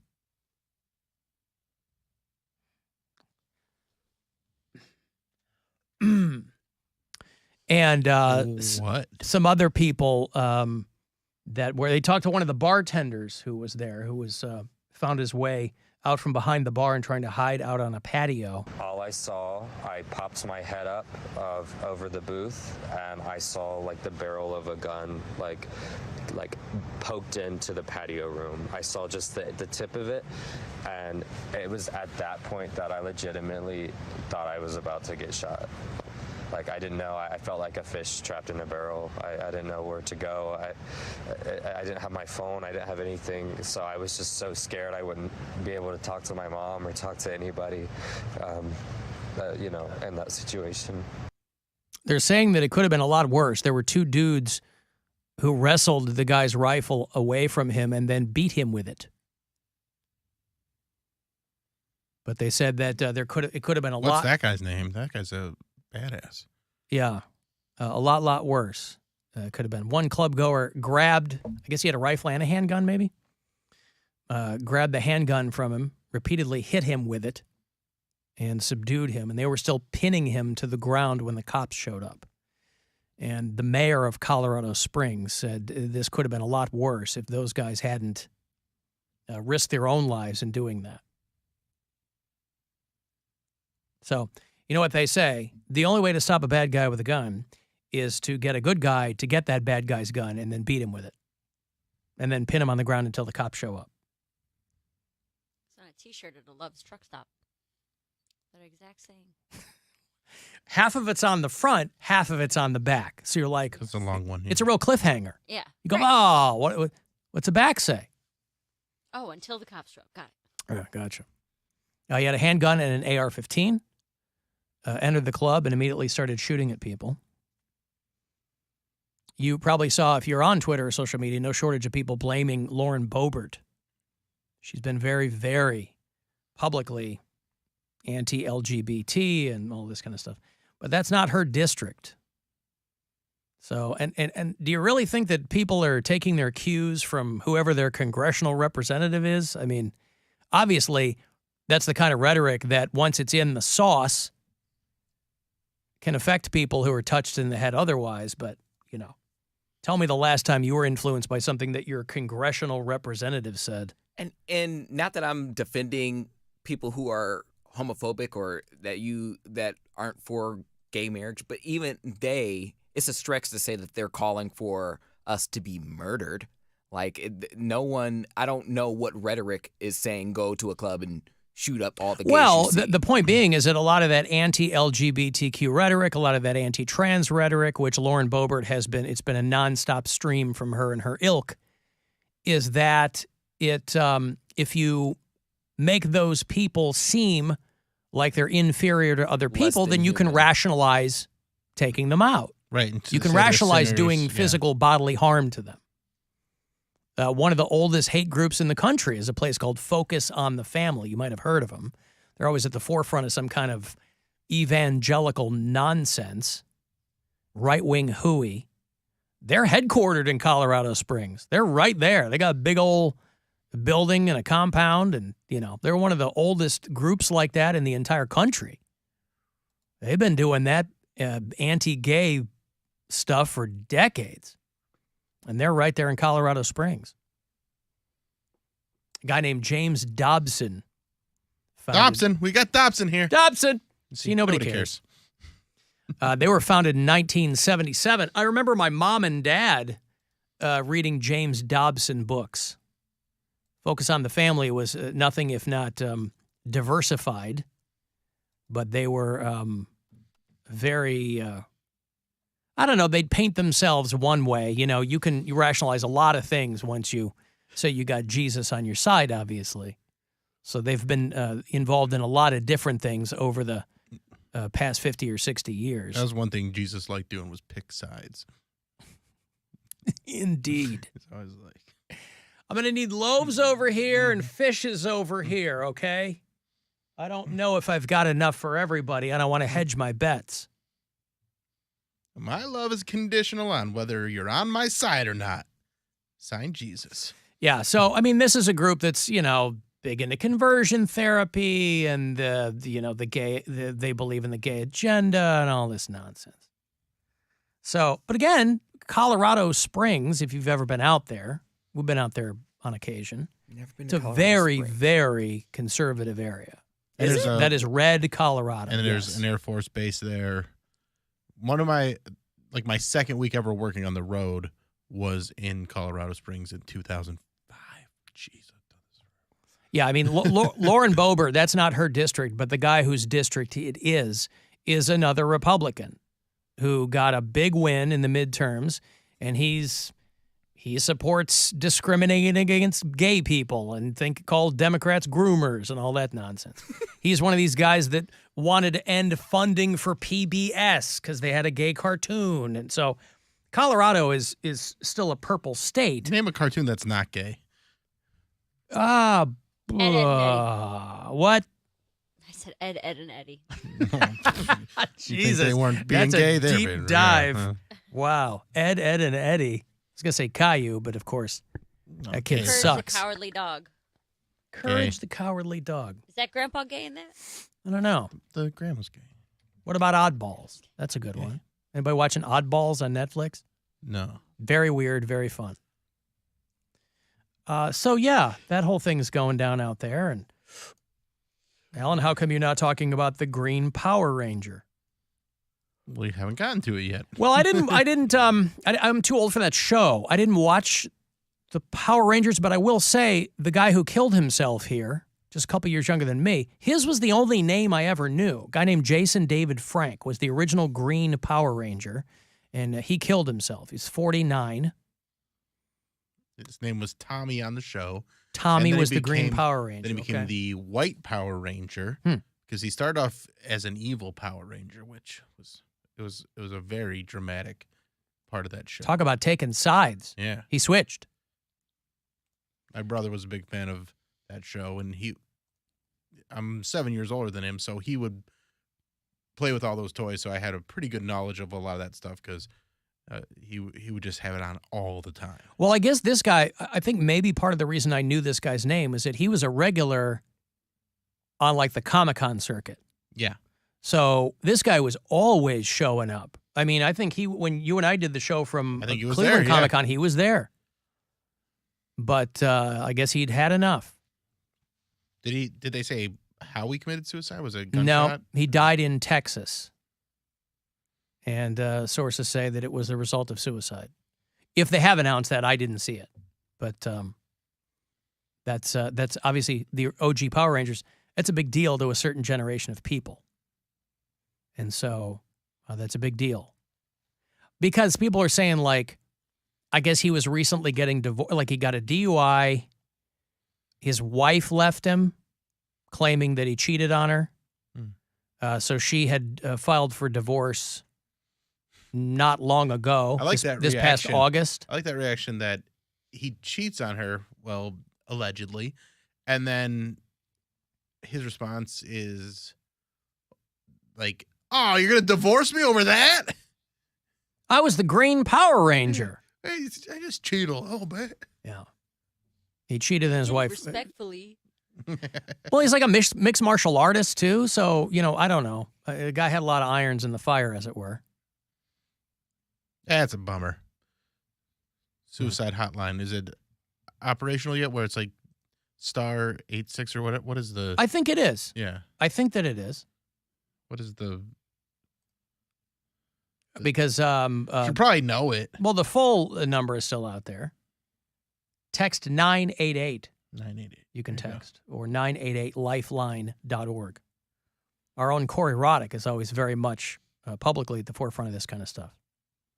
He's in recovery, and he's, So, yeah, that guy. Again, that was the only name I knew, even though I didn't watch that show. And I think it's because the guy was always at the forefront of whatever those people were doing publicly. I don't know any of the other actors that were on the Power Rangers. Alan, I can't believe Poundcake turned down that guy's short-time job offer. You see the video of the people in line at the Dollar Tree complaining that the line's moving too slow? And the manager's like, "I will hire you right now. Why are you complaining?" At the Dollar Tree, no less. I mean, people like to complain. Yeah, we need another register open. The deal to close the sale. Are you planning to hire? I'll hire you on the spot. Get behind the register. Can you ring? Can you ring? Good. I'm offering you a job. I need the help. I'm enough people. I'm sorry. I'm hiring. I need help. I need help, man. Throw on an apron, smart ass. What do you got there? 99-cent pregnancy tests? Big long line at the Dollar Tree. They'd be so impatient. Guys at the complaining. Store. People are impatient everywhere. But especially at the Dollar Store, because those people. But everywhere is short-staffed. But poor people have no patience. Yes, as opposed to the rich people, yeah. All the Karens that are really long on patience. Well, the rich they people. They don't all have a cross tattoo on their back, Poundcake. But everyone else can order from home. Poor people like to go to the store. Yeah, you can't. I don't know if there's a curbside pickup at the Dollar Tree. There isn't. That's what I'm saying. Everyone has to go in and wait in line. Because here's the thing. People who are shopping at the Dollar Tree don't want to be there anyway. They have no They're choice. Like, man, right. I have to. This is what my life is now. So they're already in a bad mood. Yep. They get their baby formula there. They get all their groceries for the week there. They get the honey nut. Yeah, but they also know what's going on right now. They know that every place doesn't have enough people. Yes, and they don't care because they're right. Poor But and not mean. caring doesn't change the situation. They think if you berate people, they'll go a little faster. Yeah, that's not how anything works. Yeah. It's not how anything works. So I tell you what, there's nothing more inconvenient than when you want to go to a fast food restaurant, like let's say a certain place that makes burritos in bowls, and you just go up to the door and it says, "Sorry, online orders only, short-staffed." I'm like, damn it! It ruins my whole day. I made an appointment we all did, me and Gwen and Nora, we all had appointments to get our COVID booster this past Saturday. And I got an email Friday saying, hey, got to reschedule. We got to close tomorrow because we don't have enough people to work. I'm like, okay. I mean, it's not the end of the world. Just find another location to do it. But I was like, wow, imagine you got to close on a Saturday. You got to close the whole store. I can imagine because you don't have enough people to work. I mean, I can too, but that's no good. But I would think like during a holiday season, if anything, this is where they pay double for everything. Like what? You think big companies are looking to spend more money on people? I mean, they make the people that are there stay longer and work they get more hours. New hires, they dangle it in front of them. Like, you get paid every day. And then the fine print is you get paid every day after you've been here for 6 months. That's how they be doing You it, huh? choose when you get paid after you've been here for 9 months. I do see some of that, like in some of the fast food restaurants, it's like you get paid from an app, or like you apply on an app, you get paid through an app or whatever, and you can literally get paid every day. I'm like, wow, that is. I don't know if I would. Yeah, trust but then people spend their money. That's exactly what I'm. It's a cool option, I guess, for people who are. I'm terrified of that. I don't know if I want to get paid. I don't want to get paid every day because it's gonna be gone. I'm like, all right, this is the $50 I make for the day. Let's spend it. Yeah, Let's see what it. I mean, there's no it. perfect solution. I mean, I guess it's an option. People need money, so that's an option. Some people also only need or want to make one day's pay. Like they're not interested in being there for a full-time job. They have whatever addictions or whatever they need to do, or I have to make this amount of money to pay back a debt. Right now. I stopped in on my way down here to Tennessee Thursday. I stopped in Louisville because my brother lives there, and we went out to have lunch, and my brother buys and flips houses and then sells them. And we were driving home from lunch, and my brother looks out the window and he goes, hold on a second. I was like, what's wrong? He's like, that right there is one of my workers. I was like, excuse me? And it was this lady just walking through a parking lot. I was like, what is she doing? He goes, well, she's supposed to be working right now. He's like, she's supposed to be at the job site. I was like, did she quit? And he goes, apparently she's walking in the opposite direction of the job site. So he had to like pull over. And he was like, hey, like he got out of the car and was like, hey, what's going on? Like, it's only 3 o'clock. Did she start running? Over yet. And she's like, it's No, 5 she was o'clock just like- somewhere. She was like, I'm done for the day. I want my $30. And he was like, okay, so this is probably someone who's an addict or something like that who worked enough hours to make my enough money to get whatever To they get the needed for that fix, day. Yeah. But it was crazy. Yeah, but is we he? were in the car and he's But like- he's hiring people for day work. He has day laborers or what? But he wants to hire full-time people, but he can't find anybody to do manual labor. So he has to use who he can get. So, he puts an ad out there in the newspaper or on Craigslist or whatever. Oh, he And these are hires them people who thinking they're not going to bail after one day. Well, he's hoping, but He just needs workers. He Right, can't do yeah. all of it himself. So he's like, hey, there's, this job, this flip is going to take 3 months. I'll pay you every single day for 3 months if you keep showing up, kind of a thing. But yeah, I guess this lady showed up that morning and then walked away like 3 hours later. It was like, can I just get a prorated rate? I'm done working for today. And Right. I guess, and handed her $30 and she kept walking. And so But if- he just had $30 in his pocket. Yeah, he just gave her money that cash that he had in his wallet. Alan, I Go think I have a way we can do a nice grift on Mary's brother. $30 at a time. Yeah. You have to Let's go drive to to Louisville, flip some houses. Now, But what I'm saying, to Cody's point where he's like, you can get paid every day on an app, those people probably don't have interest in working every single day. They don't want a long-term job. Also, people need money every day, and Yes. when you're working those jobs, it's nice to just to see the fruits of your labor that day. That's I nice. understand that, but like, and I'm thinking rationally here for someone who doesn't think rationally. How do you live like that? Is all I'm saying. How do you live making money every day? No, living day to day. Living day to day. Like, oh, yeah. Like, you're not that's someone who doesn't necessarily have bills or has to wait to like, oh, there are things that I want to do. I'm like, okay, I get paid this day. I can wait till then because I'll know what my bank account, where my bank account is sitting after I get paid. These people are like, I can do whatever I want right now because this is the money I have and this is the only money I'm going to have for a while. Yeah, they probably don't have a bank account. Yeah, it's probably not Or a great. lot of long-term goals. Yeah. Okay, well then that. I mean, that that's answers kind my of. question. What are you doing walking through this parking lot? I'm trying to find a place to sit down to balance my checkbook. Right. Trying to tweak, man. Leave me alone. You're harshing my mellow.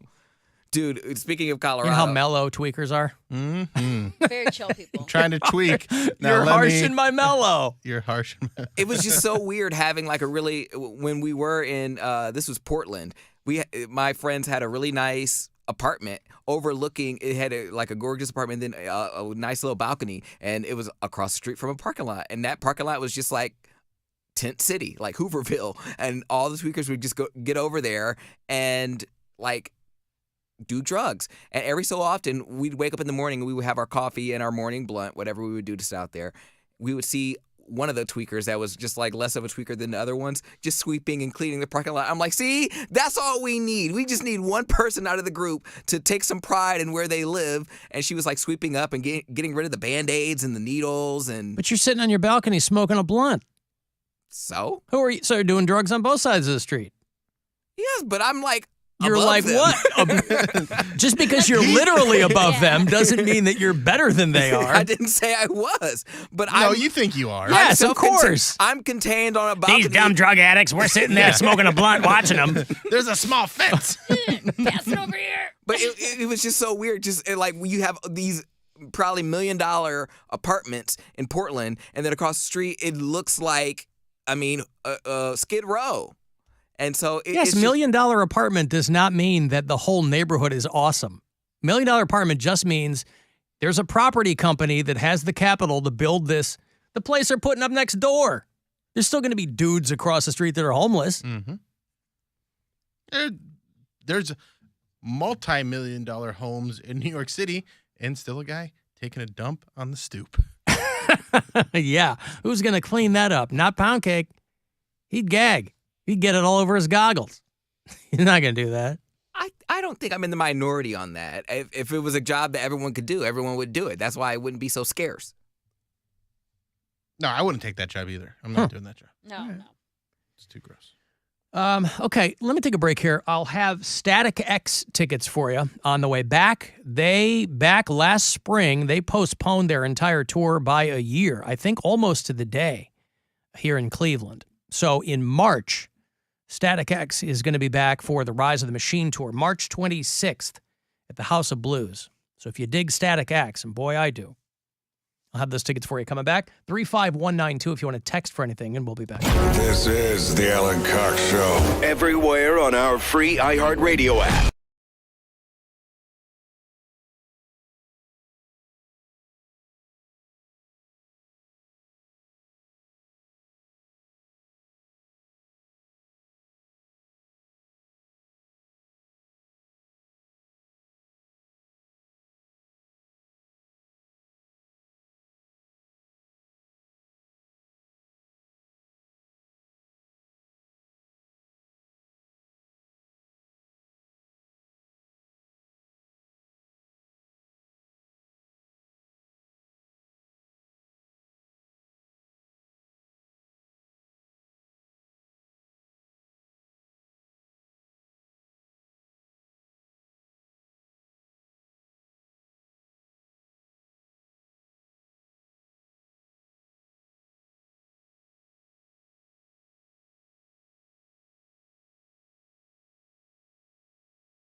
Soundtrack no matter where you are. Download the free iHeartRadio app for all your music, radio, and podcasts. Little ditty about giving stuff away. All right, you want to go see Static X? They postponed their tour by 1 year, which brings them back to Cleveland on Sunday, March 26th. It's the Rise of the Machine tour at the House of Blues, right around the corner from us here. LiveNation.com is going to have all the details. Static X in March here in Cleveland. Good luck. Caller 10. 216-578-1007 or 800-348-1007. Welcome to the Rock and Roll Hall of Fame. Forget the Rock Hall. When does Poundcake go into the Country Hall of Fame? My truck, my beer, my guns. Say it again. It's the Alan Cox Show on 100.7 WMMS.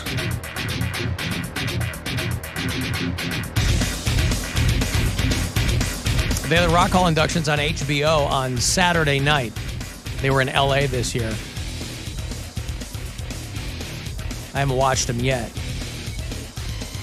But, looked exciting. If you're going to do them in LA, you're going to have a much easier time getting people to come out. Because it's just down the street. Here in Cleveland, you got to practically convince people to get out here.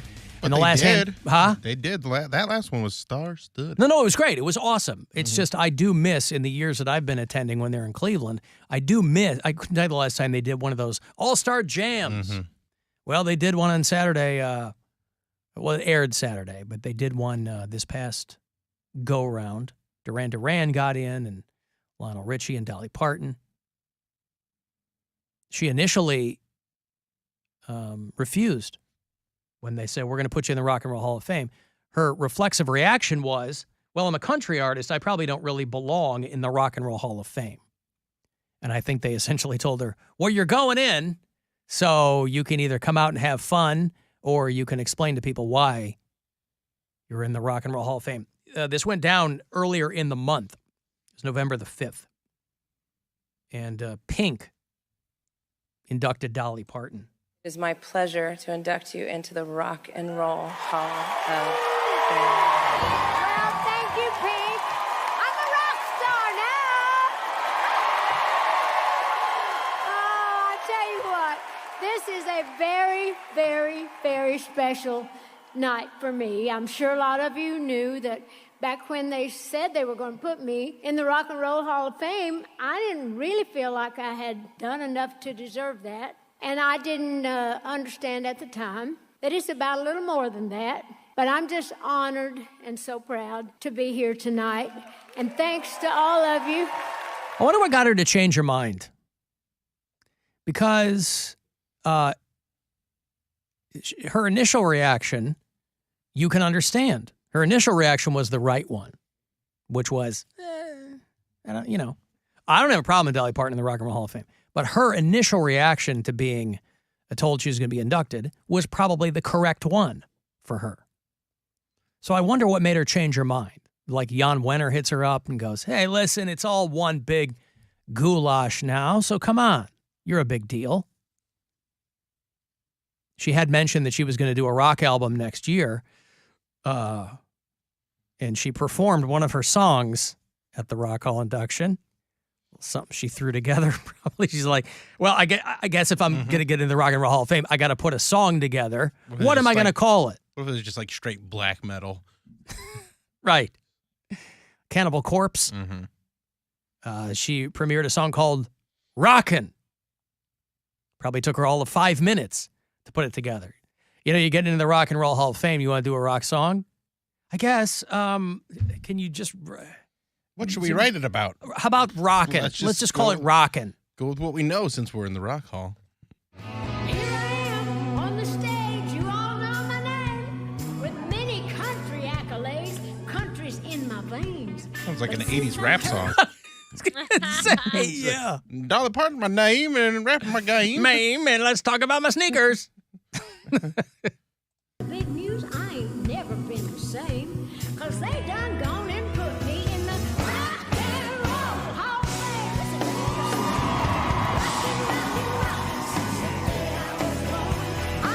All right, take her out. She's out.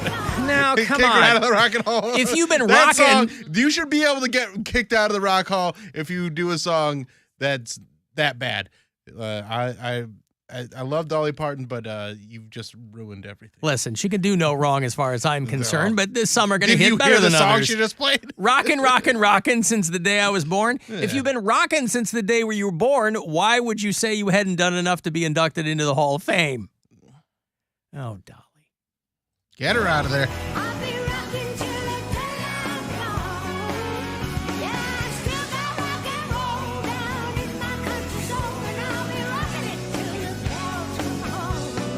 Anyway, so I guess that'll be on her forthcoming rock album.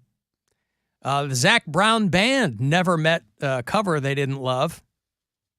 You ever see them live? That's about 75% of their playlist is they're known for. Other people's songs. Nope. Zac Brown and Sheryl Crow did 9 to 5. Tumble out of bed and I stumble in the kitchen. Pour myself a cup of ambition and yawn and stretch. Try to come to life. Jump in the shower and the blood starts pumping. Out on the street, the traffic starts jumping with folks like me on the job from 9 to 5. Working 9 to 5. Yeah, so there's that.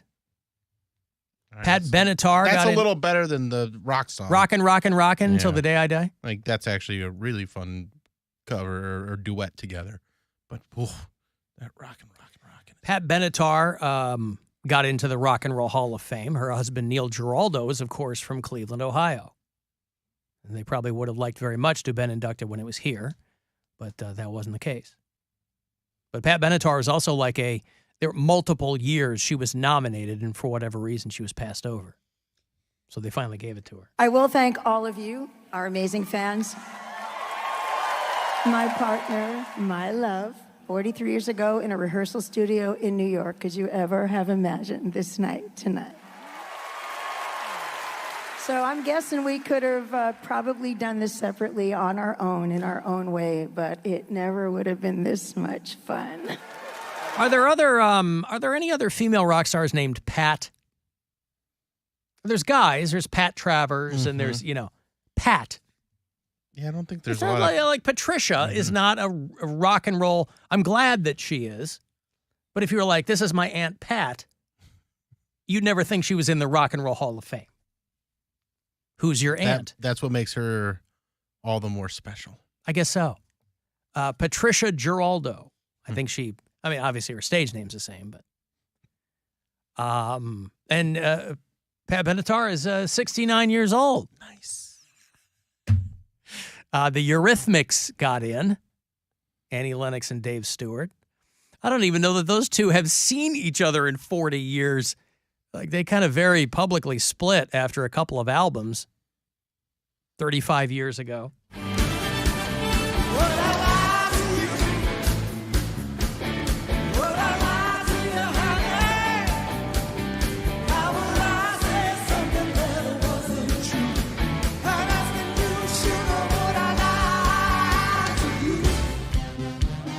You ever get into the Eurythmics? I mean, I just know those hit songs. Yeah. I never went deep with them, but they get your toe tapping. Yeah. I mean, those are absolute soundtrack songs. Bangers. Like, they'll put them in movies all the time. Would I Lie to You was like a staple movie trailer song, I feel like, for a long time, too. Jim Carrey, Liar, Liar. Yeah, that kind of stuff. Duran Duran performed, of course. Dave Grohl played lead guitar for Lionel Richie. He did Easy. It's a Commodores song. I'm easy like Sunday morning. Yeah. Why don't you drop your American Music Awards? I don't have any. That's right, you don't. Lionel Richie on The Simpsons. Eminem also said he shouldn't be in the Rock and Roll Hall of Fame. Probably not supposed to actually be here tonight because of a couple of reasons. One, I know that I'm a rapper, and this is the Rock and Roll Hall of Fame. Secondly, almost died from an overdose in 2007 because drugs were delicious. And I thought we had a good thing going, man, but I had to go and it all up and take too many. It's a weird speech. That is a weird way to say, hey, I'm sober. Drugs were delicious. Spoiler alert, drugs are still delicious. And I messed it up. Yeah. At least it wasn't the drugs' fault. It was his fault. He's candid about it. He's like, look, if I didn't go and screw it all up, I'd still be doing drugs. I'd still be doing copious amounts of pills. I don't like the drugs, but the drugs like me. Somebody write that down. They make a great song. Mm-hmm. John Mellencamp and Springsteen did Great Balls of Fire. Kiss my baby. Ooh, feels good. Hold me, baby. Of course, Bruce Springsteen is the guy who got famous on Santa Claus is Coming to Town, for people who are unfamiliar with him. Oh, this because Jerry Lee Lewis just died? Is that what it is? Yeah, that's... Yeah, okay.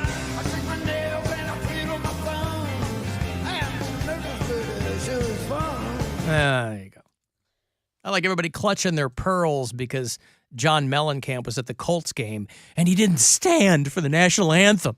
Oh, what? He sat down. Colts and Eagles played. Close game, like Bill said. Almost went the other way. And Mellencamp was in a box. And a fan took a picture of him sitting down during the anthem. Is he like 100? John Mellencamp? Is he old? He's probably 70. That's old enough to sit. He's done a lot of standing in his day. Well, he's also not a guy who, he's had a very kind of, he has had an interesting career. He's like Springsteen in that they're both blue-collar guys, or at least kind of that's where their music is coming from. And they've been able to speak to that crowd for a long time, but they're also both lefties. He's 71 years old. But people think Mellencamp is one of America's greatest frauds because he's sitting down for the anthem. Ah, yes. Standing for the anthem automatically makes you a patriot. Of course. Bunch of dopes. So, yeah, Mellencamp was at the Rock and Roll Hall of Fame. He did Colbert. And he was sitting there at the Colts game. And if people have these crazy reactions to things, what we should really be mad about is the fact that he dropped Cougar from his name. I don't think he wanted to give I think he wanted to not give the wrong impression. Because if you hadn't heard him before, you might think that he was an older woman who was on the prowl. Yeah, John. Johnny Cougar was his first stage name. Johnny Cougar. Then John Cougar. Then John Cougar Mellencamp. Yep. And now just John Mellencamp. J Camp is what he calls himself. It's going to get shorter and shorter until he's just JM. Yeah. Alan, did you watch the American Music Awards last night? I did not. No. What are those? What are those? No. You want to hear, Political Joe? You want to hear Political Joe? You want to do that now? Yeah, he left me a long message. Political Joe is a guy who calls, and it's truly a roller coaster of emotion when he calls. He left me a 5-minute message. But we'll get through as much of it as you want. Hey, Alan. That's how they all start, by the way. I love it. I love that so much. A little trademark. Alan. Yeah. Hey, Alan. I'm back. I can't listen during the day or call in because I actually have a freaking job, unlike your $1 million contract. You can just, I do 4 hours a day. I make $1 million. Is he implying I don't have a job? Yes, you are unemployed. You're unemployed making $1 million. This company is contributing somehow to a charity with my name on it? No, you're getting paid to do the show, but it's not work. I see. Work. I see.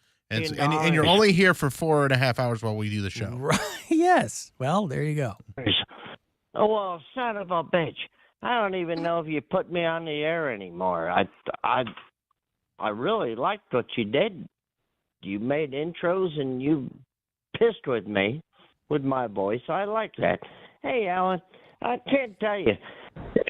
The last week, you talked about your balls and your vasectomy? Yeah. Who the hell? That is the worst radio I've ever heard in, like, the entire effing radio career of anybody. I'm a talk show guru. I listen to AM, FM, everybody.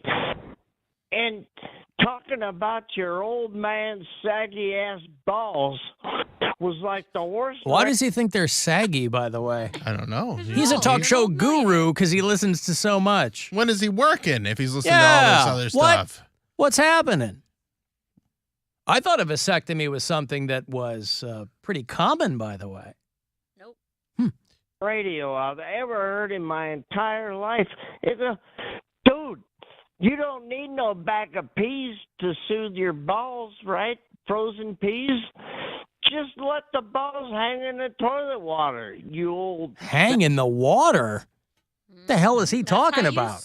How old is he? Was he 80? Wow. What? He's got his he's got his remedies. You got yours. Let him hang in the water. Saggy ass balls. And again, with your $1 million contract. Damn, who the hell? They should have just castrated you. Because once you... Took a hard turn, didn't it? Mm-hmm. You did this again, didn't you? Yeah. Oh, I don't blame you for hooking up with that hot wife of yours. She is gorgeous, man. I think I was... All right. Isn't it a roller coaster with Political Joe? I love it. He got all about Gwen real fast. There's ups and downs and gooey. Sideways. He's like, that hot wife of yours. I would actually He's give not up wrong. the single lifer with my woman. For a hot girl like her, she's gorgeous. But Here we go. You again. said, okay, let's have another child. Okay, old man. You dumbass. You could be living... He's mad that I had another kid. Living like Bill Squire in a penthouse suite. Yeah, there it is. Living the life of largest. Millionaire contract in a penthouse suite. Top of the Cleveland. You'd have this living the life at the top of Cleveland. Top of the Cleveland. Top of the Cleveland. Top of the Cleveland. The penthouse suite in Cleveland. That's in Lakewood. Instead, the pea distracted you, and then she distracted you, and you go, okay, I'll have another child. Old man. Oh, she tricked me into having a kid. That's what I see. You're going to go to graduation with a walker and a cane. It's so funny, but God bless you. You do what you do. And about the political stuff, you call me political. There he goes. Joe. Yeah, I was a Trump guy, but nobody's one way or the other 100%. I heard the guy call in the other day, and you ripped him up and down. He goes, oh, well, me and my people don't like you to hear you about... Who did I rip up and down?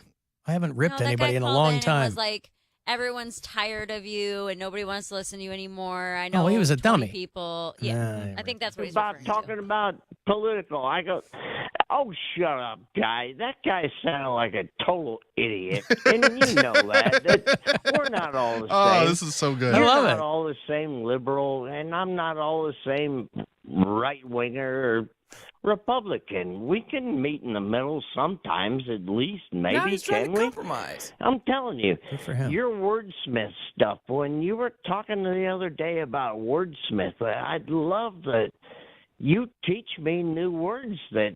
And I know I sound like an idiot on the phone. I blab, blab, blab. But yes, when I'm off the phone and when I talk to people on the street, I am a wordsmith like you. I do correct people's Oh, on the phone calls, he's hiding his lead under a bushel basket. Is that what he's saying? I see. people's grammar. I love how you correct Poundcake's grammar. He's such a ghetto boy.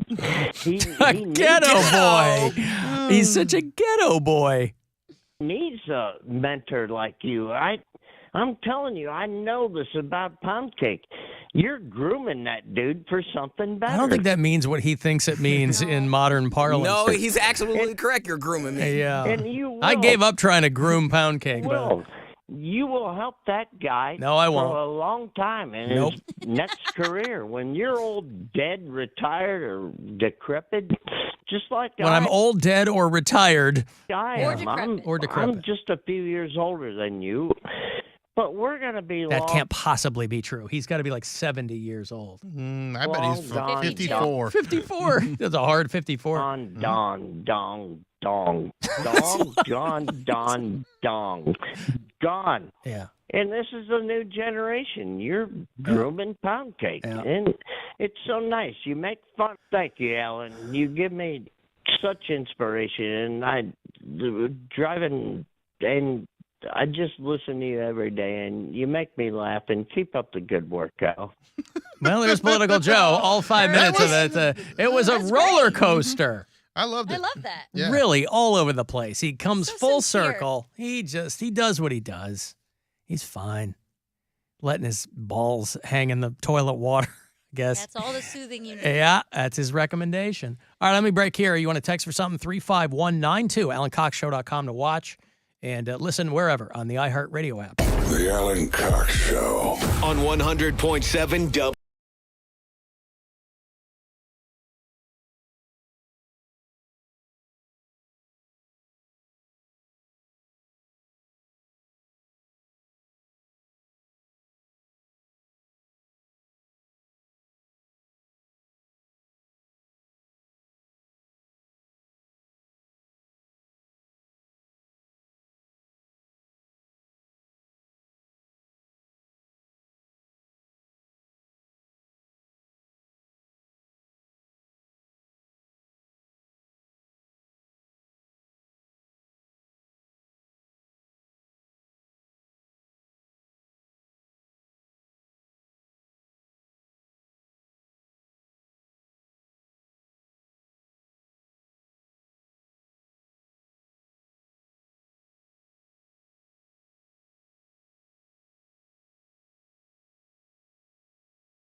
Your Bridgestone CFNA credit card.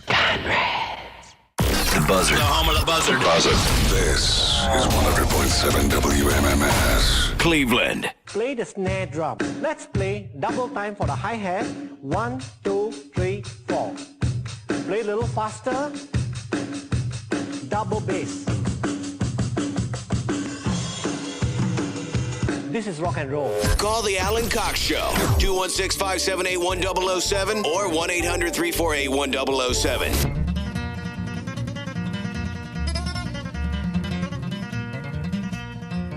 Down the road here from me, there's an old holler tree where you lay down $1 or two.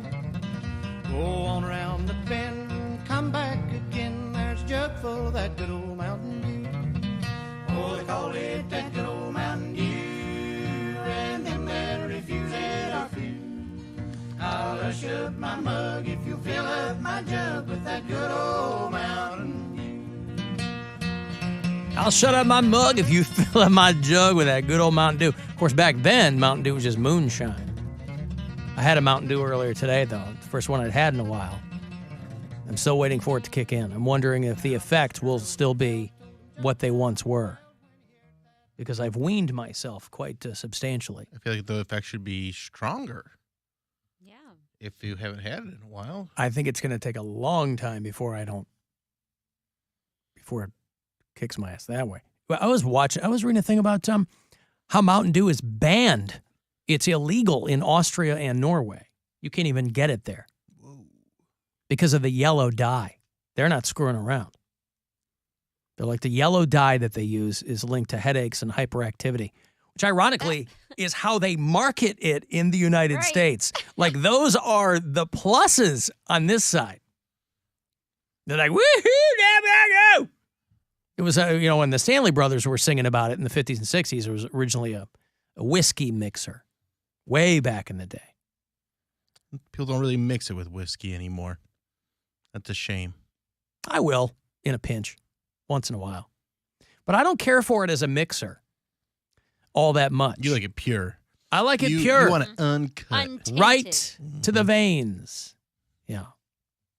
The Cavaliers play tonight. 7 o'clock is the tip-off against the Atlanta Hawks. So 6:30, right when we roll out, is when your pregame Cavs live coverage will begin. If you want to get the whole experience. Cavs-Hawks, 7 o'clock tonight. How are the Hawks doing? The Hawks are, where are they? I think they're doing pretty well. I think they're about. Oh, yeah. Yeah. 10-6. Same as the Cavs. Oh, so this will be a good game. Matchup. Be evenly matched, theoretically. Mm-hmm. So tonight, you'll hear it here on MMS and on the iHeartRadio app. And remember, you can use, a lot of people have asked, it's either ebbs and flows with people asking about the CLE clothing company code, but we're in the midst of the holidays, and you want to use the promo code PUMPKIN during the month of November. Use PUMPKIN for 20% off, whatever you get. America's World Cup game is over, I believe. And spoiler alert, because I know some people that probably record it. They're going to watch it later. Are you going to tell them? Well, it... I mean, I saw it, but I don't know if I'm going to tell them. Well, then I won't. Do you want to tell them? No, I'm not going to tell them. Because if they haven't watched it yet. Well, that's why I said spoiler alert. Then they can turn on the radio. All right, so.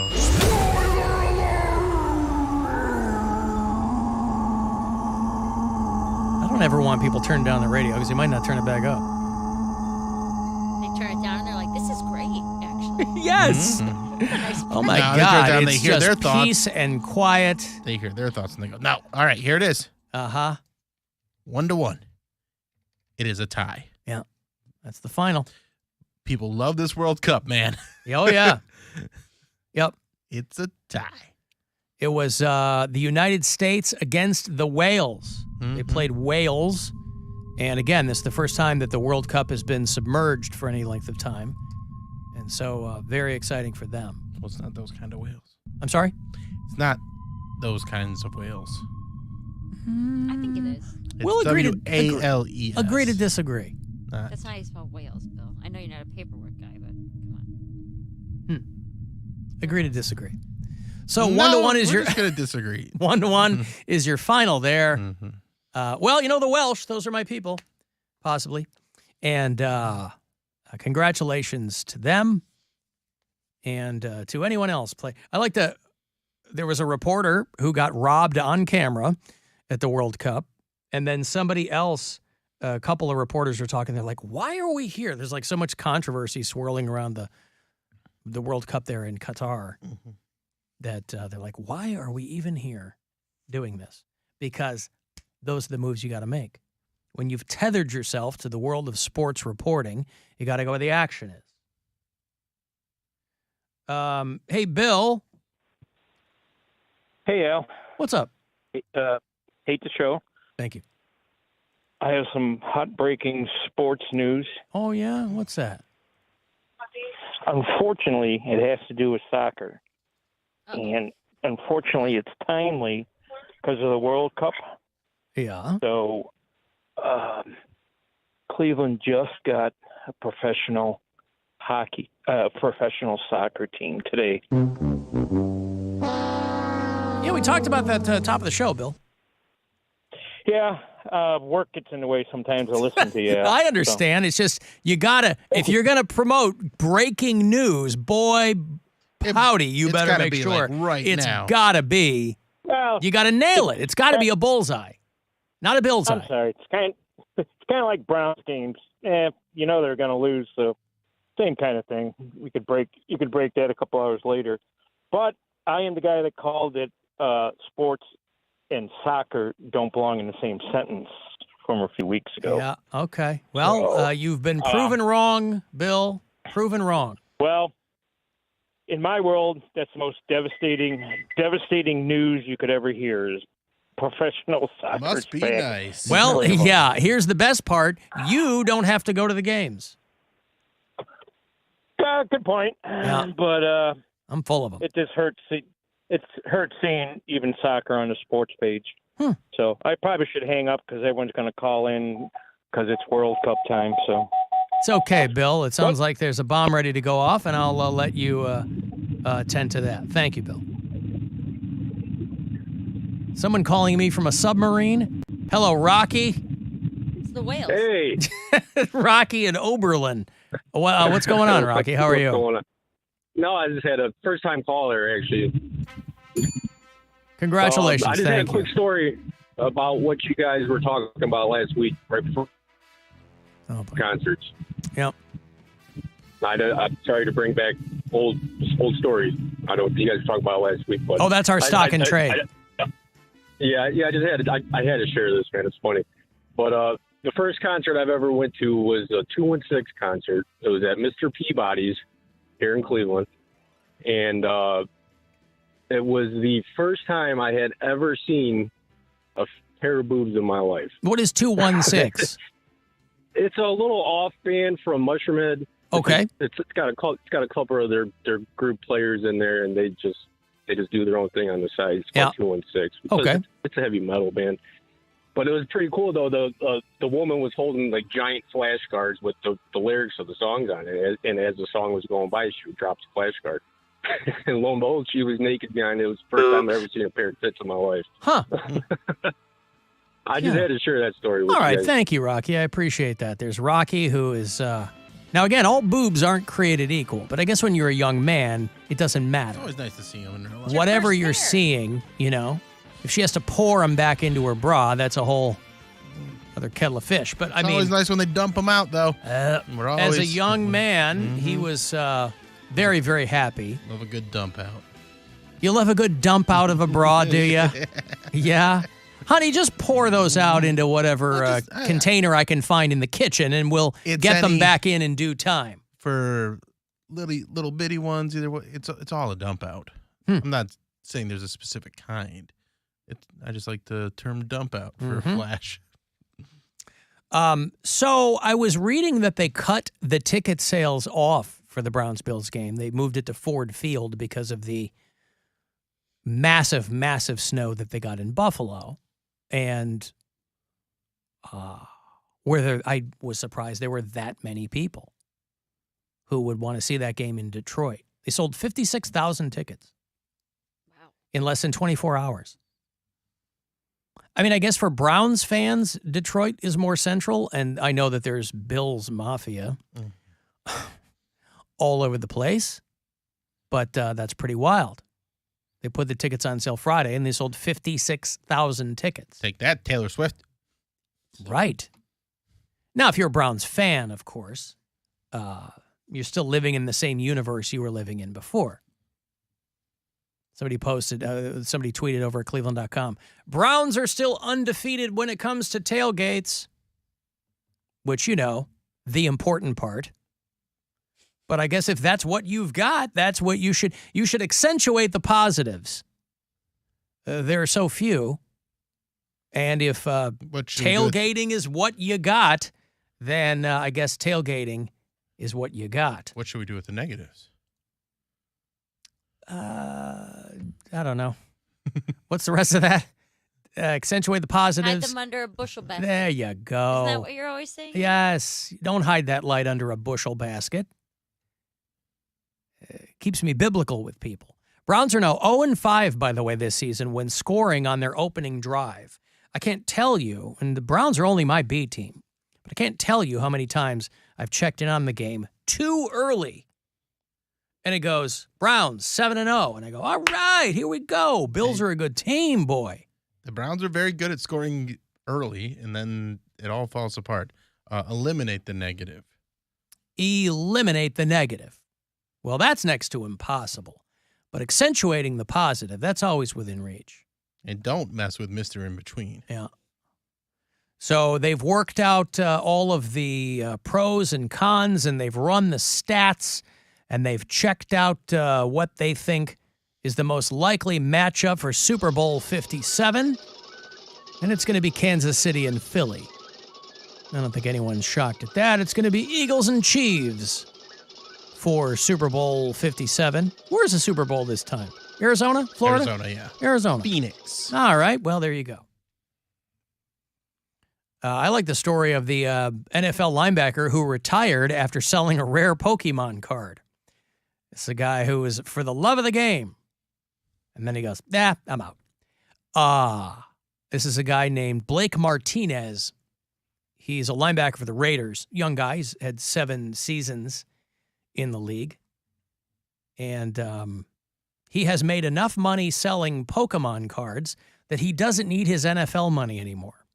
He just sold a very rare one for about $700,000. Good for him. He's retiring at 28.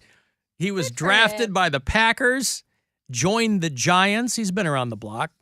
And he joined the Raiders. And he was doing okay. But, of course, the Pokemon cards is where the money is. And so he sold a rare... less concussions, too. Yeah. He sold, unless somebody whips one of them at you in those hard plastic cases once they get graded. I mean, you know, still waiting for mine. But okay, this guy got his... Did they at least give you updates? Nope. Still don't know where it's at? Hey, we'll let you know when we find it. Will you? This guy had a rare Pokemon card. 9.5 gem mint grade this guy had. A Pikachu. And he sold it for $672,000. So, you know, things are going well there. He goes, I think I'll get out of the NFL. I'm going to retire. That'd be nice to do. It would be nice to do, but again, that's not that much money. It's a lot of money for a Pokemon card, but enough to retire from football? Well, he's probably saved his money, and his brain? Yeah, his brain. He's going, okay, well, let's... And the Raiders are terrible this year, so why not move on? If he was smart with his money, he probably has a nice little nest egg that he can... And if he lives, you know, a decent life, like he doesn't below his means, then he should be fine. And it sounds like he's going to keep up with the Pokemon stuff and keep on trading cards and, you know, make that his life. Maybe he'll open a shop or something. Well, let's see. He was making... In 2 years with the Giants, he made $24 million. I don't know what he made with the Raiders. Yeah, I think he'll be fine. Yeah, so he's made some pretty decent money. His career earnings are $28 million. Okay. So he made most of his money with the Giants. Yes. Is that retirement money? I think if you are... I mean, for us, it is. Yeah. I think if you're an NFL player, is that retirement money? I think if you're an NFL player that's more interested in trading Pokemon cards than playing football, yeah, I think it is. Is you got to go where the action is. Yeah, if you don't want to live a highfalutin lifestyle, you'll be all right. $28 million. So you're saying that if his lifestyle, if he keeps it medium to low falutin, he can do okay. Yeah, just keep a nice mid-flute. Yeah. Just roll with that mid-flute. Yeah. Don't try and go high-flute. I'm not flashy. I still drive a Celica. A Celica? It's low falutin. That is low falutin. Low falutin. But also a classic because they haven't made a Celica in a minute. Of course not. You got a, but it's what, a solid 2003 Celica? 05. It's a solid car. When was the last year they It's made a Toyota. Celica? Probably 05. Yeah. Hey, John. Yes, Alan. What's going on? Hey, so you think what are the odds that a Browns home game will ever get relocated to Detroit? I don't know. You mean because of weather? Well, yeah, because of weather. I don't know. I mean, I know that. No, I just wonder if that's going to be the wake up call for Cleveland to put a roof on their stadium. Oh, I see what you mean. Yeah, because of Ford Field. And get that. Go ahead and get that over with. Well, it depends on how much you and I want to get soaked for it, John. Yeah, that's a good point. Always comes out of our pockets, never out of the billionaires who own the team. Got that right. Got that right. I just feel like now we're on the clock. Granted, what happened in Buffalo was like a once in a 500-year storm, but sooner or later, I just feel like it's only a matter of time before the NFL relocates one of our home games. We'll see.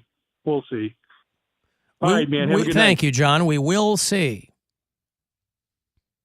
Yeah, there was a photo going around. A buddy of mine sent it to me of the snow there in Buffalo. One person, their unit of measurement was 9 stacked cans of Genesee beer high. And I'm like, whoa, imagine drinking 9 cans of Genesee beer. Were they drinking the cream ale one? 'Cause those, I'd rather die in the those are snow. heavy. Wow. I know that's a Rochester brew, but holy cow. When I was driving yesterday, I might have misheard it, but there was just like a random news thing that flashed on that said that the highest amount that they got in Buffalo or in New York was 77 inches. Yeah. Which is like over 6 feet tall. Oh, yeah, they got 6 feet of snow. That's insane. The pictures of the actual stadium where the game would have been played is bananas. Yeah, they're just digging out today, and they'll be digging out for a while. One more awesome reason to live in Buffalo, New York. I got to take a break. I'll have those WWE Live tickets for you. They're coming through the week between Christmas and New Year's. WWE Live Holiday Tour is the 28th at the Romo Fijo. So if you're a wrestling fan, I'll get you a couple of tickets. After the break, you want to text for anything else, 35192, and we'll be back. The Alan Cox Show. On our free iHeartRadio.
Flom on the iHeartRadio app or wherever you get your podcasts. We're giving stuff away with the Alan Cox Show. Yes, we're giving stuff away.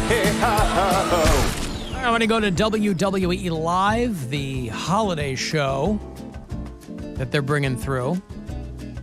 The live holiday tour is Wednesday, December the 28th at the Romo Fijo. Some of your favorite WWE superstars: Matt Riddle, Seth freaking Rollins, Raw Women's Champ Bianca Belair, Alexa Bliss, and many, many more. Tickets info, all that, at rocketmortgagefieldhouse.com. 2 tickets here for you.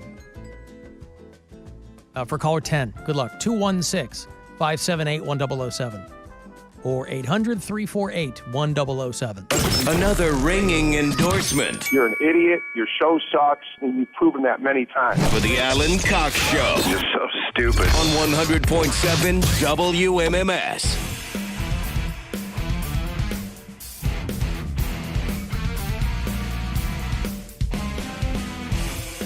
$35192 if you want to send me a text. Good. I was doing so good. I gotta keep it's a it victimless anchored. crime. I gotta keep it anchored with my microphone thing, and it works. But then if I move it just the wrong way, Yeah. it falls down. Well, fortunately, we just have today and tomorrow. Yeah. And then we'll be out of here like Vladimir. Mary Santora is in Nashville, Hello. where she is. Are you performing tonight? Yeah, I'm tonight and tomorrow at Zany's. Zany's. I was Zany's. It's a fine chain. It's great. I was in Jackson, Tennessee over the weekend. Man, I met some very strange people. In Jackson, Very strange Tennessee. people. Yes. The first night, the Friday night show, the owner of the comedy club came, and it's so funny because the only rule of this comedy club, like the only rule, is that you can't say goddamn. That's the only rule of the club. Jackson is where? Near Jackson Memphis? is in between Memphis and Nashville. Gotcha. It's like 2 hours from each. Yep. So it's in the middle of nowhere. But so this guy's his only rule, you can talk about anything else. Like the opener talked about having sex with a horse and this Sure, opener I know that guy. losing his mind. Mike? He was laughing so Yeah, hard. they can identify with that out there. What's his name, Mike? Well, no. But he's like You mean there's more than one guy doing horse banging material? Apparently. Oh my God. So there's that, and it was just a funny thing to me because then when I got on stage and owner sat front row, by the way, front row. That's weird. And he was there with his wife, his wife's best friend, and then his best friend. So 2 guys, 2 girls, right? So just On bad stage. luck on your part. That probably wasn't a regular thing that he did. I guess he comes like pretty often, Okay. like once a weekend, once every other weekend. So he's in there quite a bit. But his wife's best friend would not stop talking. She was screaming, shouting the entire show. And I posted a reel on Instagram and on TikTok yesterday of a lady trying to claim that she watches so much true crime that if you murder somebody, and she was claiming that if you cut their balls off, they can't be identified. That was like her she went to the mat for this. She was there like for 15 minutes. She's screaming out about true crime facts, but she was with the owner, so nobody talked to her. Nobody made her be quiet. The I was, owner of like, the trying to club roll wouldn't with be it. like, yo, No. pipe No, down, he was letting her homie. say whatever she wanted, going Wow. on and on. But then here was what kind of threw me for a loop. You know, I'm going up last, so it's pretty late into the night. They had gone to dinner beforehand. And so this guy has this rule where you can't say goddamn on stage, so I'm assuming he's a pretty religious guy. But halfway through my set, I looked down and I noticed that he's got his hand like up, high up on his wife's best friend's thigh. And I'm like, I Yep. wanted to say something so bad. Like, I wanted to say something. As long as you don't say I would've said goddamn, you can say goddamn, whatever you yeah. want. God damn, you But I son was of like- a bitch. Right. I was like, how is that? Please rationalize this to me that I can't say one pretty mediocre Sure. curse word. But you're about to Religion, have you can rationalize anything. Surprised he wasn't right on it. Oh, my God. He had his hand all up on her thigh. Maybe he lost and- his keys. And I don't know if you lose them there. But Always in the last place you check. So you gotta check I just everywhere. I thought that was such a funny thing. And then the guy who was featuring for me went out with some locals that Thursday night. And he goes, I think people just cheat on their spouses here. I was like, what? Here. And I guess, You know, it's endemic right. to Tennessee. Well, he said that he went out with a group of like people from the show and they were drinking and they ended up at like a house party. But this chick Upside down pineapple cake? Well, this chick that invited everybody over was like making out with a bunch of dudes at the bar.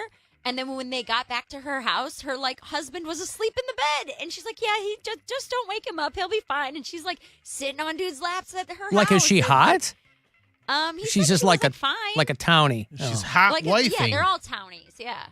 Well, there And I is. was like, man, what is going on down here? You can't take the Lord's name in vain, but you can hook up. Don't with your say goddamn. And also, want to smell my finger? That's why I got to go to church on Sunday. Make up for all the sins you did on Saturday. Yep. He was giving her 10% of his fingers. Very strange. All right, well, listen, but the set was good. It was all right. Yeah. It's Yeah? a really big room. It's very like What's the it's club? a warehouse. 731 Comedy. So it's like a giant warehouse on the attached to a sports bar, but Yep. so it's really high ceilings and Perfect for comedy. it was fine. Yeah, it was fine. It was like lighter crowds, but it was a good time. It was good practice. But yeah, that lady was crazy. She was like yelling out the entire set, and she was hell bent on the fact that if you cut a man's balls off, you couldn't identify him. And I was like, you have no idea what you're talking about. Did you follow up on that? Did you check in to see if that completely wrote her off because I'm like, they still have teeth, dental and a records face and right fingerprints. Yeah, they usually don't go for the testicular records in the true crime documentaries. Yes, his teeth were all intact, but his lack of testicles made the case very difficult for the investigating officers. I don't know if I could look at my balls and identify myself. Really? Oh, I could. If you saw your balls on a lineup, you wouldn't know if they were yours? I don't really look at my balls that often to a point where, I mean, balls kind of all look the same. I don't know about that.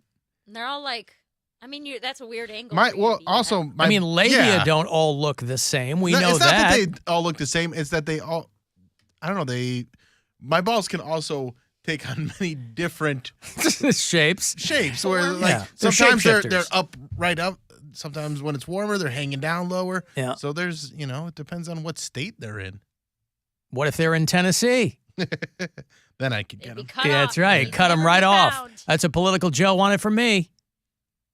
He's got castrated, you son of a bitch. $1 million contract. $1 million contract. But yeah, it's been a good weekend, and then 2 more shows, one tonight, one tomorrow at Zany's, and then I gotta pick my car up tonight and hopefully make it home. Hopefully make it home, yeah. Hopefully. Fingers People are crossed. telling me when you were talking about this before that you're getting played because spark plugs don't all go out at once. Well, they said 3 of them went out. Are there only 3 in a car? No, there's more than that. So yeah. Usually you it got depends one. on how many pistons your car has. There you go. Well, Alan, I'm are we going to wondering get if a... Huh? I was just saying, I was wondering if they were all maybe on the same circuit. I have no idea how cars work. If they're all, those 3 are on the Well, same yeah, they wouldn't circuit. all blow at the same time. But I mean, if 3 of them are going bad, I mean, even that, I don't know. They want to sell you spark plugs. I mean, and they want to put them in for you. Whatever. There's nothing I can do. What am I going to do? Nothing. You're right. Exactly. Nothing. I have no choice. Nope. Not a choice. Not a singular choice. Sarah says balls do absolutely not look the same. That's a clunky sentence, but I get it. Okay. Well, listen, I haven't seen balls since I was on the wrestling team, so I'm in no position to judge. I'd probably be able to recognize your guys' balls. You'd be able to recognize my balls. I'm not saying they all look the same. I'm saying I'm not. But recognize implies you've seen them before and can recollect the image. You've never seen mine. I mean, I wasn't naked in front of. Identifying a person by their balls, unless there are extensive pictures and x-rays and things like that, I don't think that's a way of identifying people. So I'm Team Mary on that's not how you identify people. She was hellbent. She was like, no, I'm telling you, if you cut them off. And I was like, this can't. I was like, And where was her information coming from? She was contending she saw it on a show? All she watches is true crime documentary. I was telling a joke about true crime. And she was going on and on about how she's an expert and that's all she watches. I was like, well, there's your first red flag. If that's all that you're consuming is true crime documentaries. Right. But she was saying that she was watching it and that she had seen that on a show and that it's proven science that. Also, let's not go past the fact that this is a woman yelling out at you during your set. Sure, front row. Yep. Right? Just yelling out at you like the person on stage. That's sitting with the owner. It's the most, comedy is the strangest thing. It's just so strange. It's like the only art form where people feel like they're contributing to it. Like, or that they could do it. If you're singing along with Van Halen, that's one thing, is they can't hear you, right? If you're clapping or whatever. Nobody's yelling at you in the middle of a song to play something else. Or, hey, I really like that riff. Like, it's so strange. I don't even think it's that people think they could do it. It's just they have no problem whatsoever with beginning a conversation with someone who's performing. It's not even always a conversation. So weird. It's always been weird. The thing is, the joke isn't even about true crime. It's like I have a throwaway Is it about line balls? about true crime. No, it's not. It's not. I have a throwaway line about true crime it's about moving in with my boyfriend, and I throw away a line about it. And then I love true crime. I know all about it. Did you know? She's just going on and on. And I was like, okay, you're a crazy person. But it was so annoying. What was so annoying is that they don't have like ushers or anything like that at this place. You're on your own. No one to shut her up. Yeah. Right. And nobody wanted to say anything with her because she's sitting with the owner. Mm-hmm. So they don't have the standard, because back in the day, everybody was on their own. But now you get at least clubs do the standard announcement. Hey, please keep your table talk till available. You didn't get that back in the day. Well, we did. They did that at the very beginning of the show, but rules don't apply to her. Mm-hmm. Wow. Yeah. Well, my shows with Chad Daniels were not like that. They weren't yelling back at you? No. It was just, How'd he do? It's Is he happy? He should probably quit. He's just trash garbage, that Chad Daniels. No, it was fantastic. Anybody can have an off weekend. Well, Chad's doing he's recording a special in Madison in a couple weeks, and he's doing 2 separate hours that night. So he's going to record basically 2 specials in one night.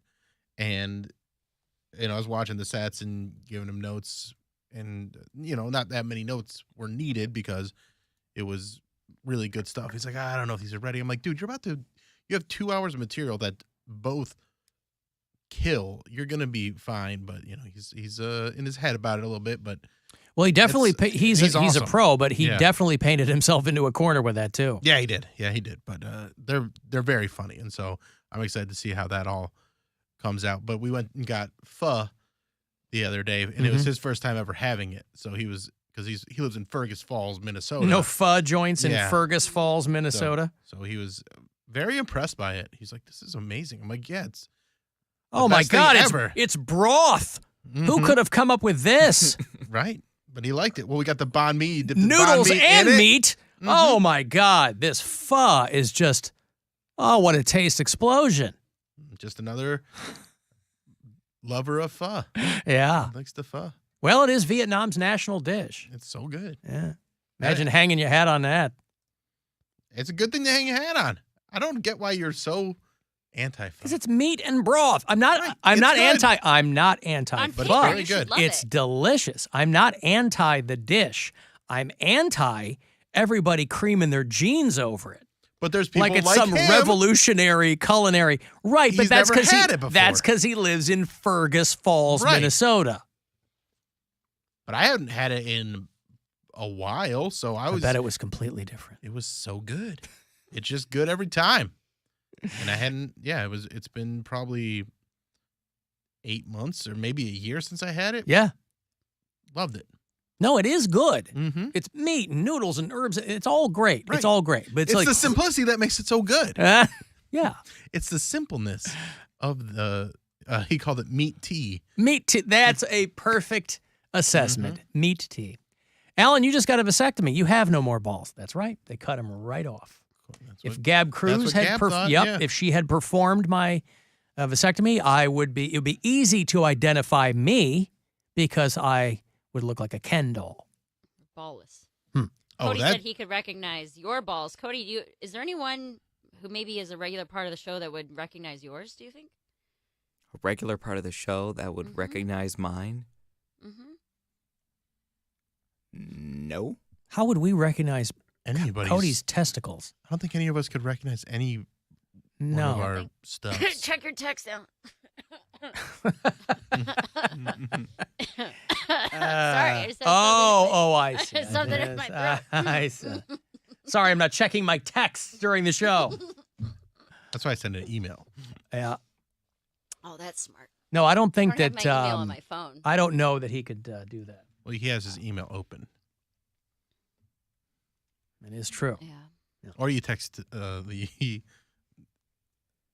text number. Oh yeah, so it shows up on his screen. Well, there's all kinds of different ways to do it. How to get a hold of Alan while I'm on the show with him. Yeah. Hey, what's up? No, I can't do that because you're there. Oh, wait. Hold on. No, I don't think so. Oh, we can't do. Okay. Well, hold on. Is he gonna kick Mary off just to? No. Okay. No.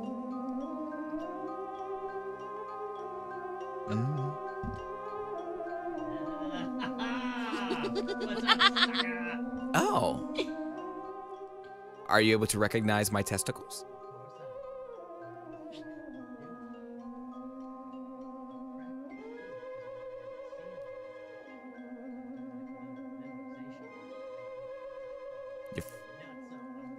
I've never seen someone be so studious about my testicles. That's awesome. I appreciate that. That's dedication. Okay. Well, how do you prefer them? Do you comparing me to? There's no one else that's going to be studying your nuts. not on this show, but I've had some. You've had other people study your nuts. Yeah. Shut up, Poundcake. I have. I got, some people. Some mail callers.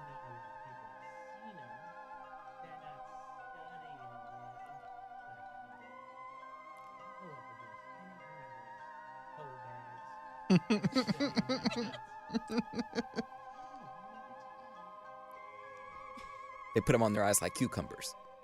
Like the sliced cucumbers. Take that, ghost bag. Mm-hmm.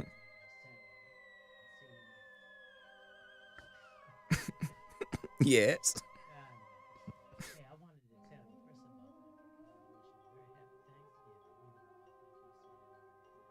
Mm-hmm.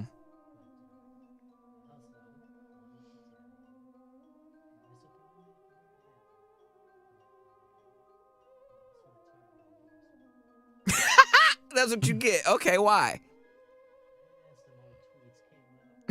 You got Wait, Ghostback got canceled?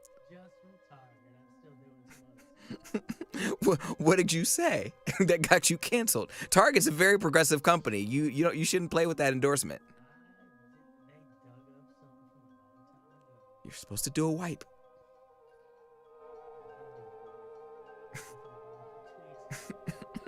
Okay.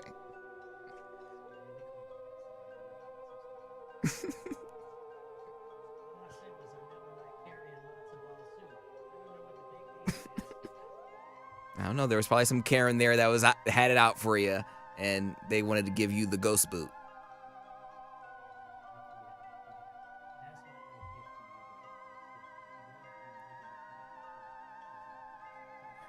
Well, I'm actually kind of pissed off now because I was gonna go Black Friday shopping, and I was hoping you were gonna give me a discount.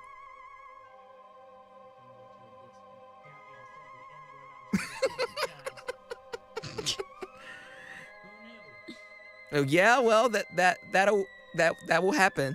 What?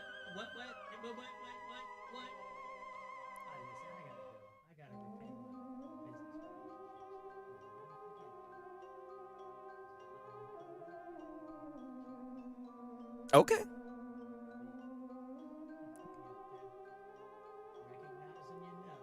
Well, I'm off like 3 extra days, so it's gonna be a lot of fapping. So you'll be in good shape. You'll be real busy. Yes, you do. You got competition. The people I'll be seeing.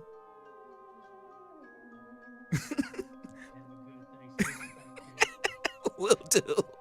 Bye.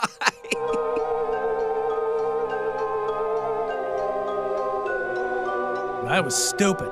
It was dumb and unnecessary. And stupid.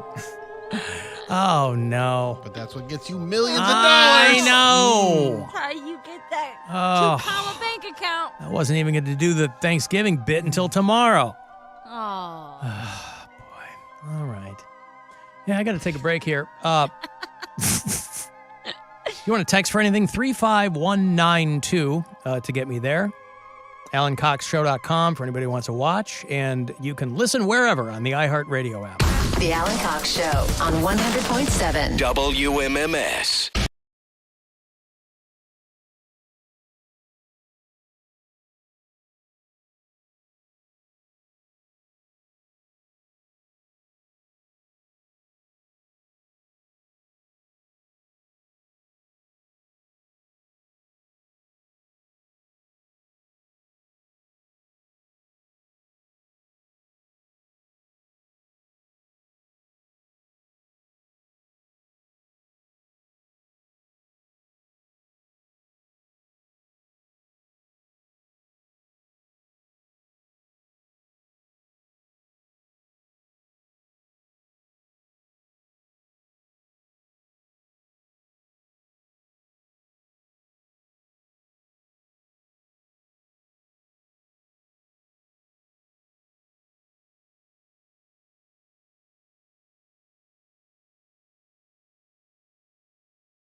100.7 WMMS. Cleveland. Call the Alan Cox Show. Where's the best place in America to meet single girls and guys? 216-578-1007 or 1-800-348-1007.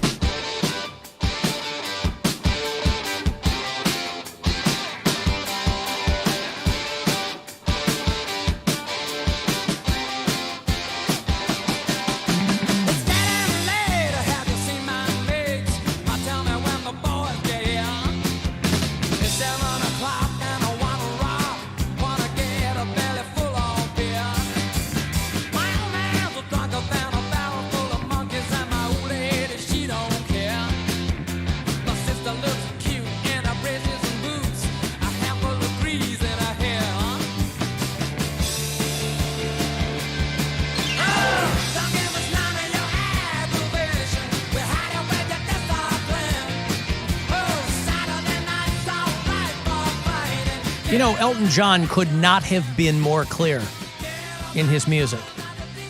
He's telling you, couldn't be more literal. Saturday night's all right for fighting, not Thursday night. There was an elderly couple beaten in the parking lot of Dodger Stadium after leaving the Elton John show on Thursday night because he did a full run there. These were going to be his last shows in North America. Big deal to go see Elton John. And so he did a handful. He very famously did Dodger Stadium back in the day. And he wore a sequined baseball outfit. I think this time he wore a sequined muumuu or something a little bit more, a little less form-fitting. Nevertheless. He was just dressed as the outfield. What's that? He was just dressed as the entire outfield. There you go. And so he did Thursday night, Friday night, Saturday night, and Sunday night. His last show was last night at Dodger Stadium. But on Thursday night, a couple of people, couple in their 60s, they want to beat the traffic. It's L.A. after all. They had a nice night. Mm-hmm. So they left as the show is kind of wrapping up. It's all on video, too. People are just, and the traffic's getting crazy, and they heard this bang, and somebody's truck hit their truck or something, and the guy got out and was trying to figure out what was going on. He's like, hey, who hit my car? And some drunk chick took a swing at him, and then 4 or 5 guys start pounding the dude, and then the mom gets out, the wife gets out, and one of the girls grabs her by the hair and starts throwing her around. This is not what Elton John would have cracked wanted. the mom's head on the concrete. Oh, my goodness. It was the daughter who was kind of recounting the story to the media and the cops. Said one man helped her parents, but somebody else was filming it, by the way.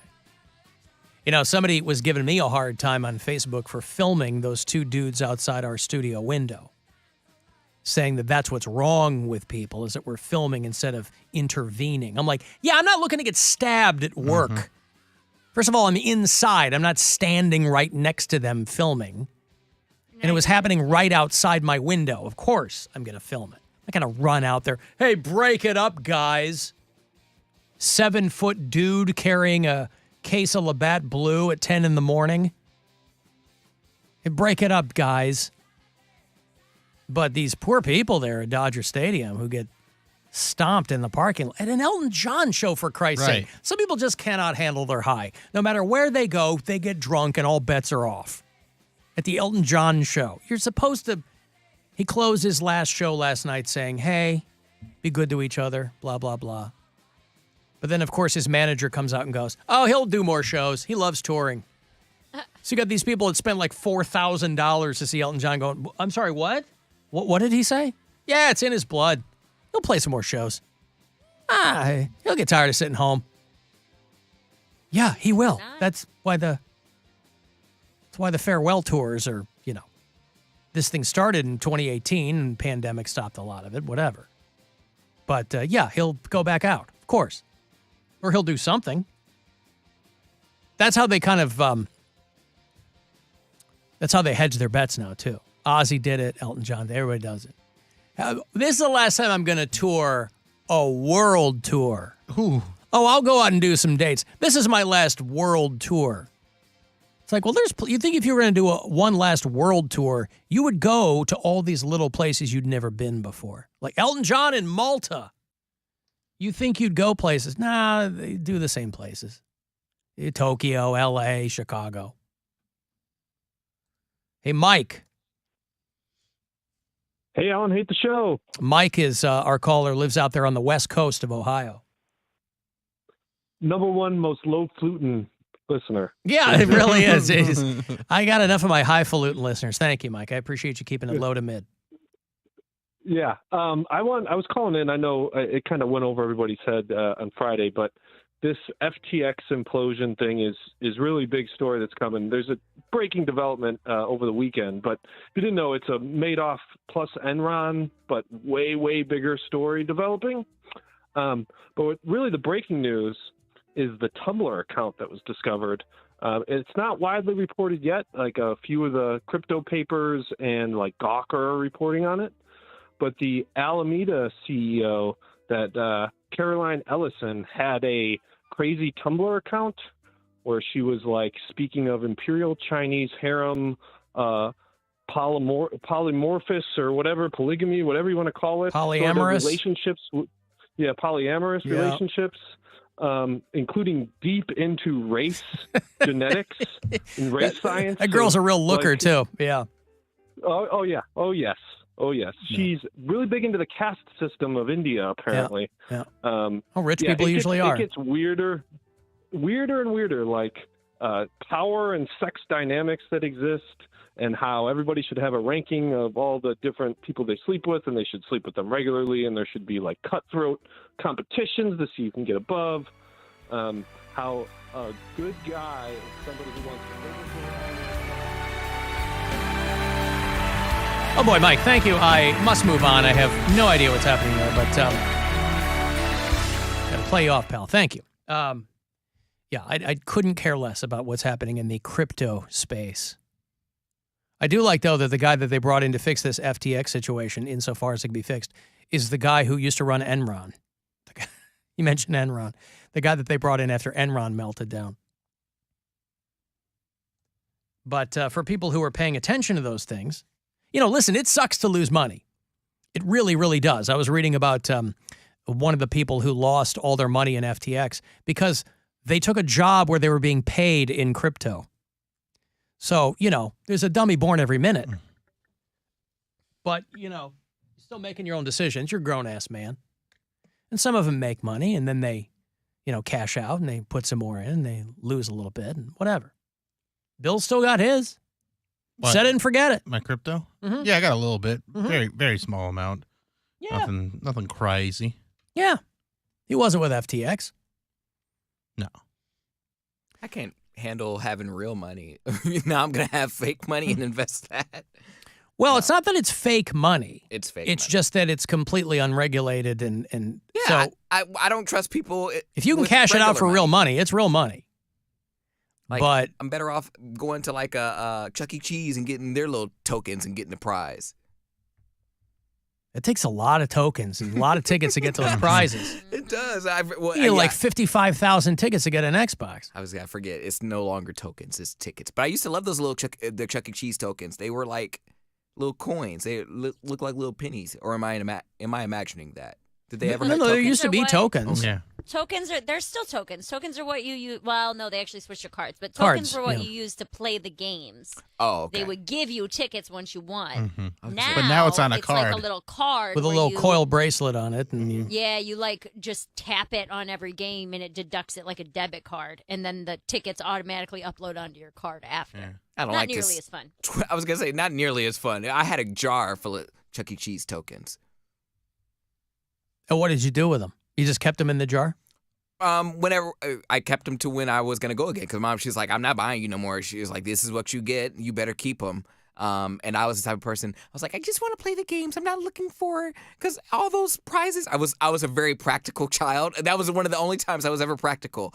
My mom would give me $20, get whatever you can get with $20, and after that, you're done. Oh, my kids all they wanted were the tickets. So so we would go. I would go and buy or get $20 worth of tokens, and then I'm like, okay, which game can I scam the system and get like what gives out the most tickets? I would observe everybody. I'm like, all right, this one has a high probability of winning. This one has a high probability of winning. So I would go and play the game that gave me the most tickets for not a lot of tokens. And then whenever, So you were like a kid and you were beautiful minding all of the Chuck E. Cheese games? well, yeah, because all Wow. my other friends had money to burn. Like their dads would like go and give them like, all right, son, I just got you. You and your brother got tokens. I'm like, you guys each got $50 worth of tokens. I was a little poor. I mean, not that I wasn't a little poor kid. $20 is plenty at Chuck E. Cheese, but everyone else would go there with like their parents, and I would go in there with my mom, and she's like, I'm not. That's a parent. But parents, plural. When we've taken Brian's daughter Blake to the like Dave and Buster's several times. Yeah. And she has no interest in games that give tickets, like skee ball or any of like the skill games. She has no interest in. She wants to play the racing games. She wants to play like the Jurassic Like the Park video games, games, the yeah. shooting games. Yeah. And I have explained to her 100 times. Every time before we walk in, I say, hey, listen to me. You can play all those games you want, but you're not going to get any tickets. Because then at the end of the night, she's upset when she only has like 14 tickets. Like she can't. I thought you said get she didn't care anything. about the tickets. She cares about the tickets. She doesn't She realize care that while you buy she's stuff with playing them. And then she doesn't understand that the racing games don't give you tickets. Those are just video games. So I try to explain this to her over and over again. And every time at the end of the night, she can get like a Smarties and a paper bracelet.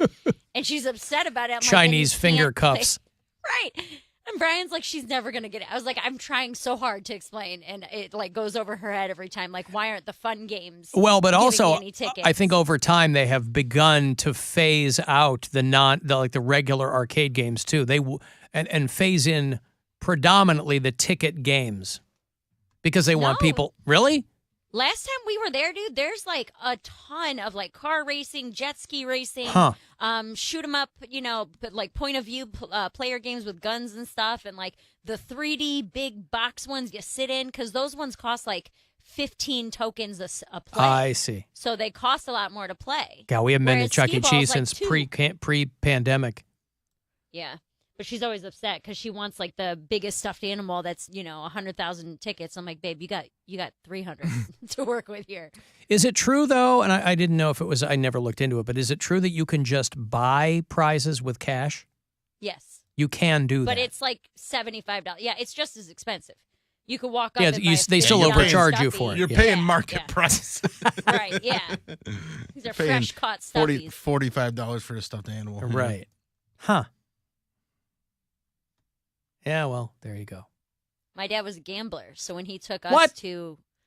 when he took us to Chuck E. Cheese, he gave us that mentality. So ours was kind of like what Cody was describing, was like, all right, what is the biggest payoff I can get for the smallest amount of coins? I would watch my And then little those rich are white the games friends. you would play. Yep. Yeah. I'd watch them. I'm like, oh, he just won. All right, so that one's probably not gonna give a good amount of tickets after he leaves. So I'm gonna have somebody else lose, and then I'm gonna play right after her, and then I'll get some tickets. And that's Because it why- is a kid casino. Yeah, 100%. Yeah. And I would find tickets elsewhere. Like I know they got Digging rid in of the ball pit. No, the ball pit was gone. Like that ball pit when I was real little. I think by the time like 11, I was like 11 or 12, probably still too young to be or too old to be at Chuck E. Cheese. The ball pit was not a thing anymore, but they had the really long slide that you could get stuck in. That still gives me the creeps to this day. But I would find a bunch of stuff in there. I'd find money. I'd find coins. I'd find tickets. We would look at go swimming at the bottom of the ball pit, feeling around for coins and tickets, and then It's also filthy. That's why they got rid of it. We were filthy. We lived in a hoarder house. God. And then That's a good point. She's like, look at this pit. They're Right, hoarding we were plastic just as balls. dirty. And then up in the sky tubes, there were like little, like not carpets, like paddings that would come up, and there'd always be tickets and coins under there. So we were like little scavengers. Yeah, but just Looking because you around grew for- up, maybe I'm unclear on this. Just because you grew up in a hoarder house, you guys were like little filthy kids too? Yeah, we were dirty little kids. You and we were? stunk. Yes. You see how she comes into the show every day? Hey, screw you, man. That's my choice. She didn't have a choice as a kid. Now she's got a choice. Oh, maybe I wasn't putting that piece of the puzzle together. I mean, your mom's a hoarder and you live in a house full of stuff, but I didn't know that meant you guys weren't clean, hygienic. We We didn't have a hairbrush for a while. We'd use like a fork or whatever was around. Jesus Christ. Mermaid? Yeah, I'm telling you, A man. fork. Using a dingle hopper? For Wow. real. Yeah. That was when it was man. really, really bad. It wasn't always like That was when, That like, was, your toward dad the was end. gone, and it was, Yeah, before you yeah, moved yeah, in yeah. with him, right? Right, yeah. But that was also when you weren't even, like, small children anymore. But you were, had like, a shower and a soap. teenager, yeah. We did, but we also had black mold in the shower, and all the tiles were gone. So you were essentially taking a shower and walking out onto a dirt floor. Oh, you poor kids. What did you think that people were? Well, no, like, there's a the difference house between that we never had any money and like you're in a shotgun shack with Okay. I don't, you know. But you have seen hoarders, okay? So what about that makes you think pristine body hygiene? Because you're children and you have a mom who's like, I don't want people to know that you live in a hoarder. I don't know. I don't know. There's a billion things, questions there that are probably never been answered in this forum. But I guess I didn't realize that you guys were all walking around like Pigpen from the Peanuts cartoons. We weren't dirty like You said that, you were but, combing like, your hair with a fork. We were at one point. Like there were times when either we wouldn't have our electric get shut off, so we couldn't wash clothes and things like that. So either we would wait until we had big, huge garbage bags, and our dad would take us to like the laundromat, and we do 5 loads of laundry in one day. So you'd be like re-wearing the same clothes often, but Yeah. it's not like you're smelly. Like, I mean, you would get smelly eventually, but you know. Well, that's what I'm trying to zero in on because you said we were filthy kids scavenging at the bottom of a ball pit. Well, no, because you said the ball pit was filthy. It's filthy, and I you said we so were we. we were filthy kids. So, But also, Yeah, most we're kids, dirty. most kids don't care. Like most kids And go most- into a yeah. ball pit, whether their parents are like, they're getting in there. They might clean them later, but kids are going into that ball pit and not Right. thinking the consequences. Not thinking there's going to be snot and boogers and Oh, maybe a God. dump in there. oh, good. I remember when my kids were little, I took them to a McDonald's play place, and one of them went up to go down the slide, and they got up there, and then like I see them like crawling backwards out, and There's I a was bunch like, of snot. and I was like, well, what happened? And they're like, someone threw up on the Oh, slide. just the worst. someone puked on the slide. Imagine having so much to eat that a slide kicks your ass. Oh, boy, that slide, that constant downward motion really messed with my stomach. It's not like it's a gyrotron or something. It's a slide. And then an employee's got to climb up there and try and clean a slide. The hose. Yeah. Oof. It's indoor. There's no hose.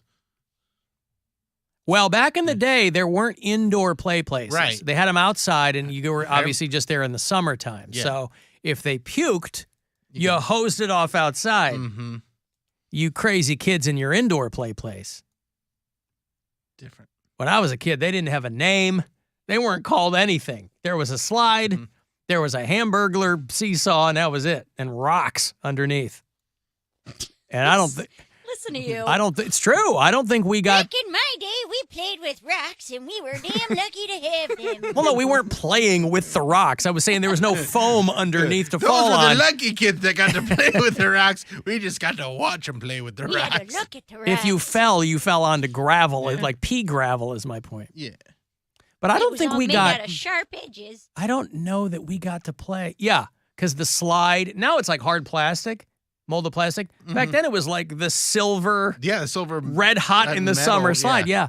Yeah, but there was I don't, really only like a few weeks a year where the slide was actually formidable as a mode of play. I don't know. The summer was so hot. I mean, again, we went to McDonald's maybe twice a year, but I don't know that, I don't know if we even were allowed to play like on the, I don't know. Doesn't seem like something your mom would let you do.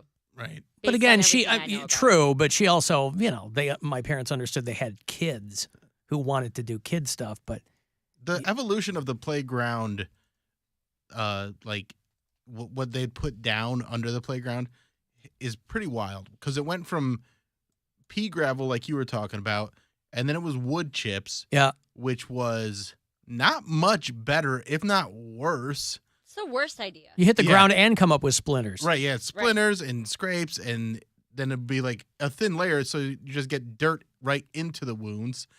And then now it's like that foam rubber, which it's like rubber pieces. It's like a wrestling mat, yeah. so it's not super absorb.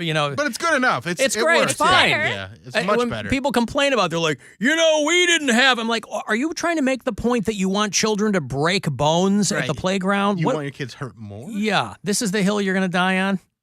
I loved our Pebble playground in elementary school.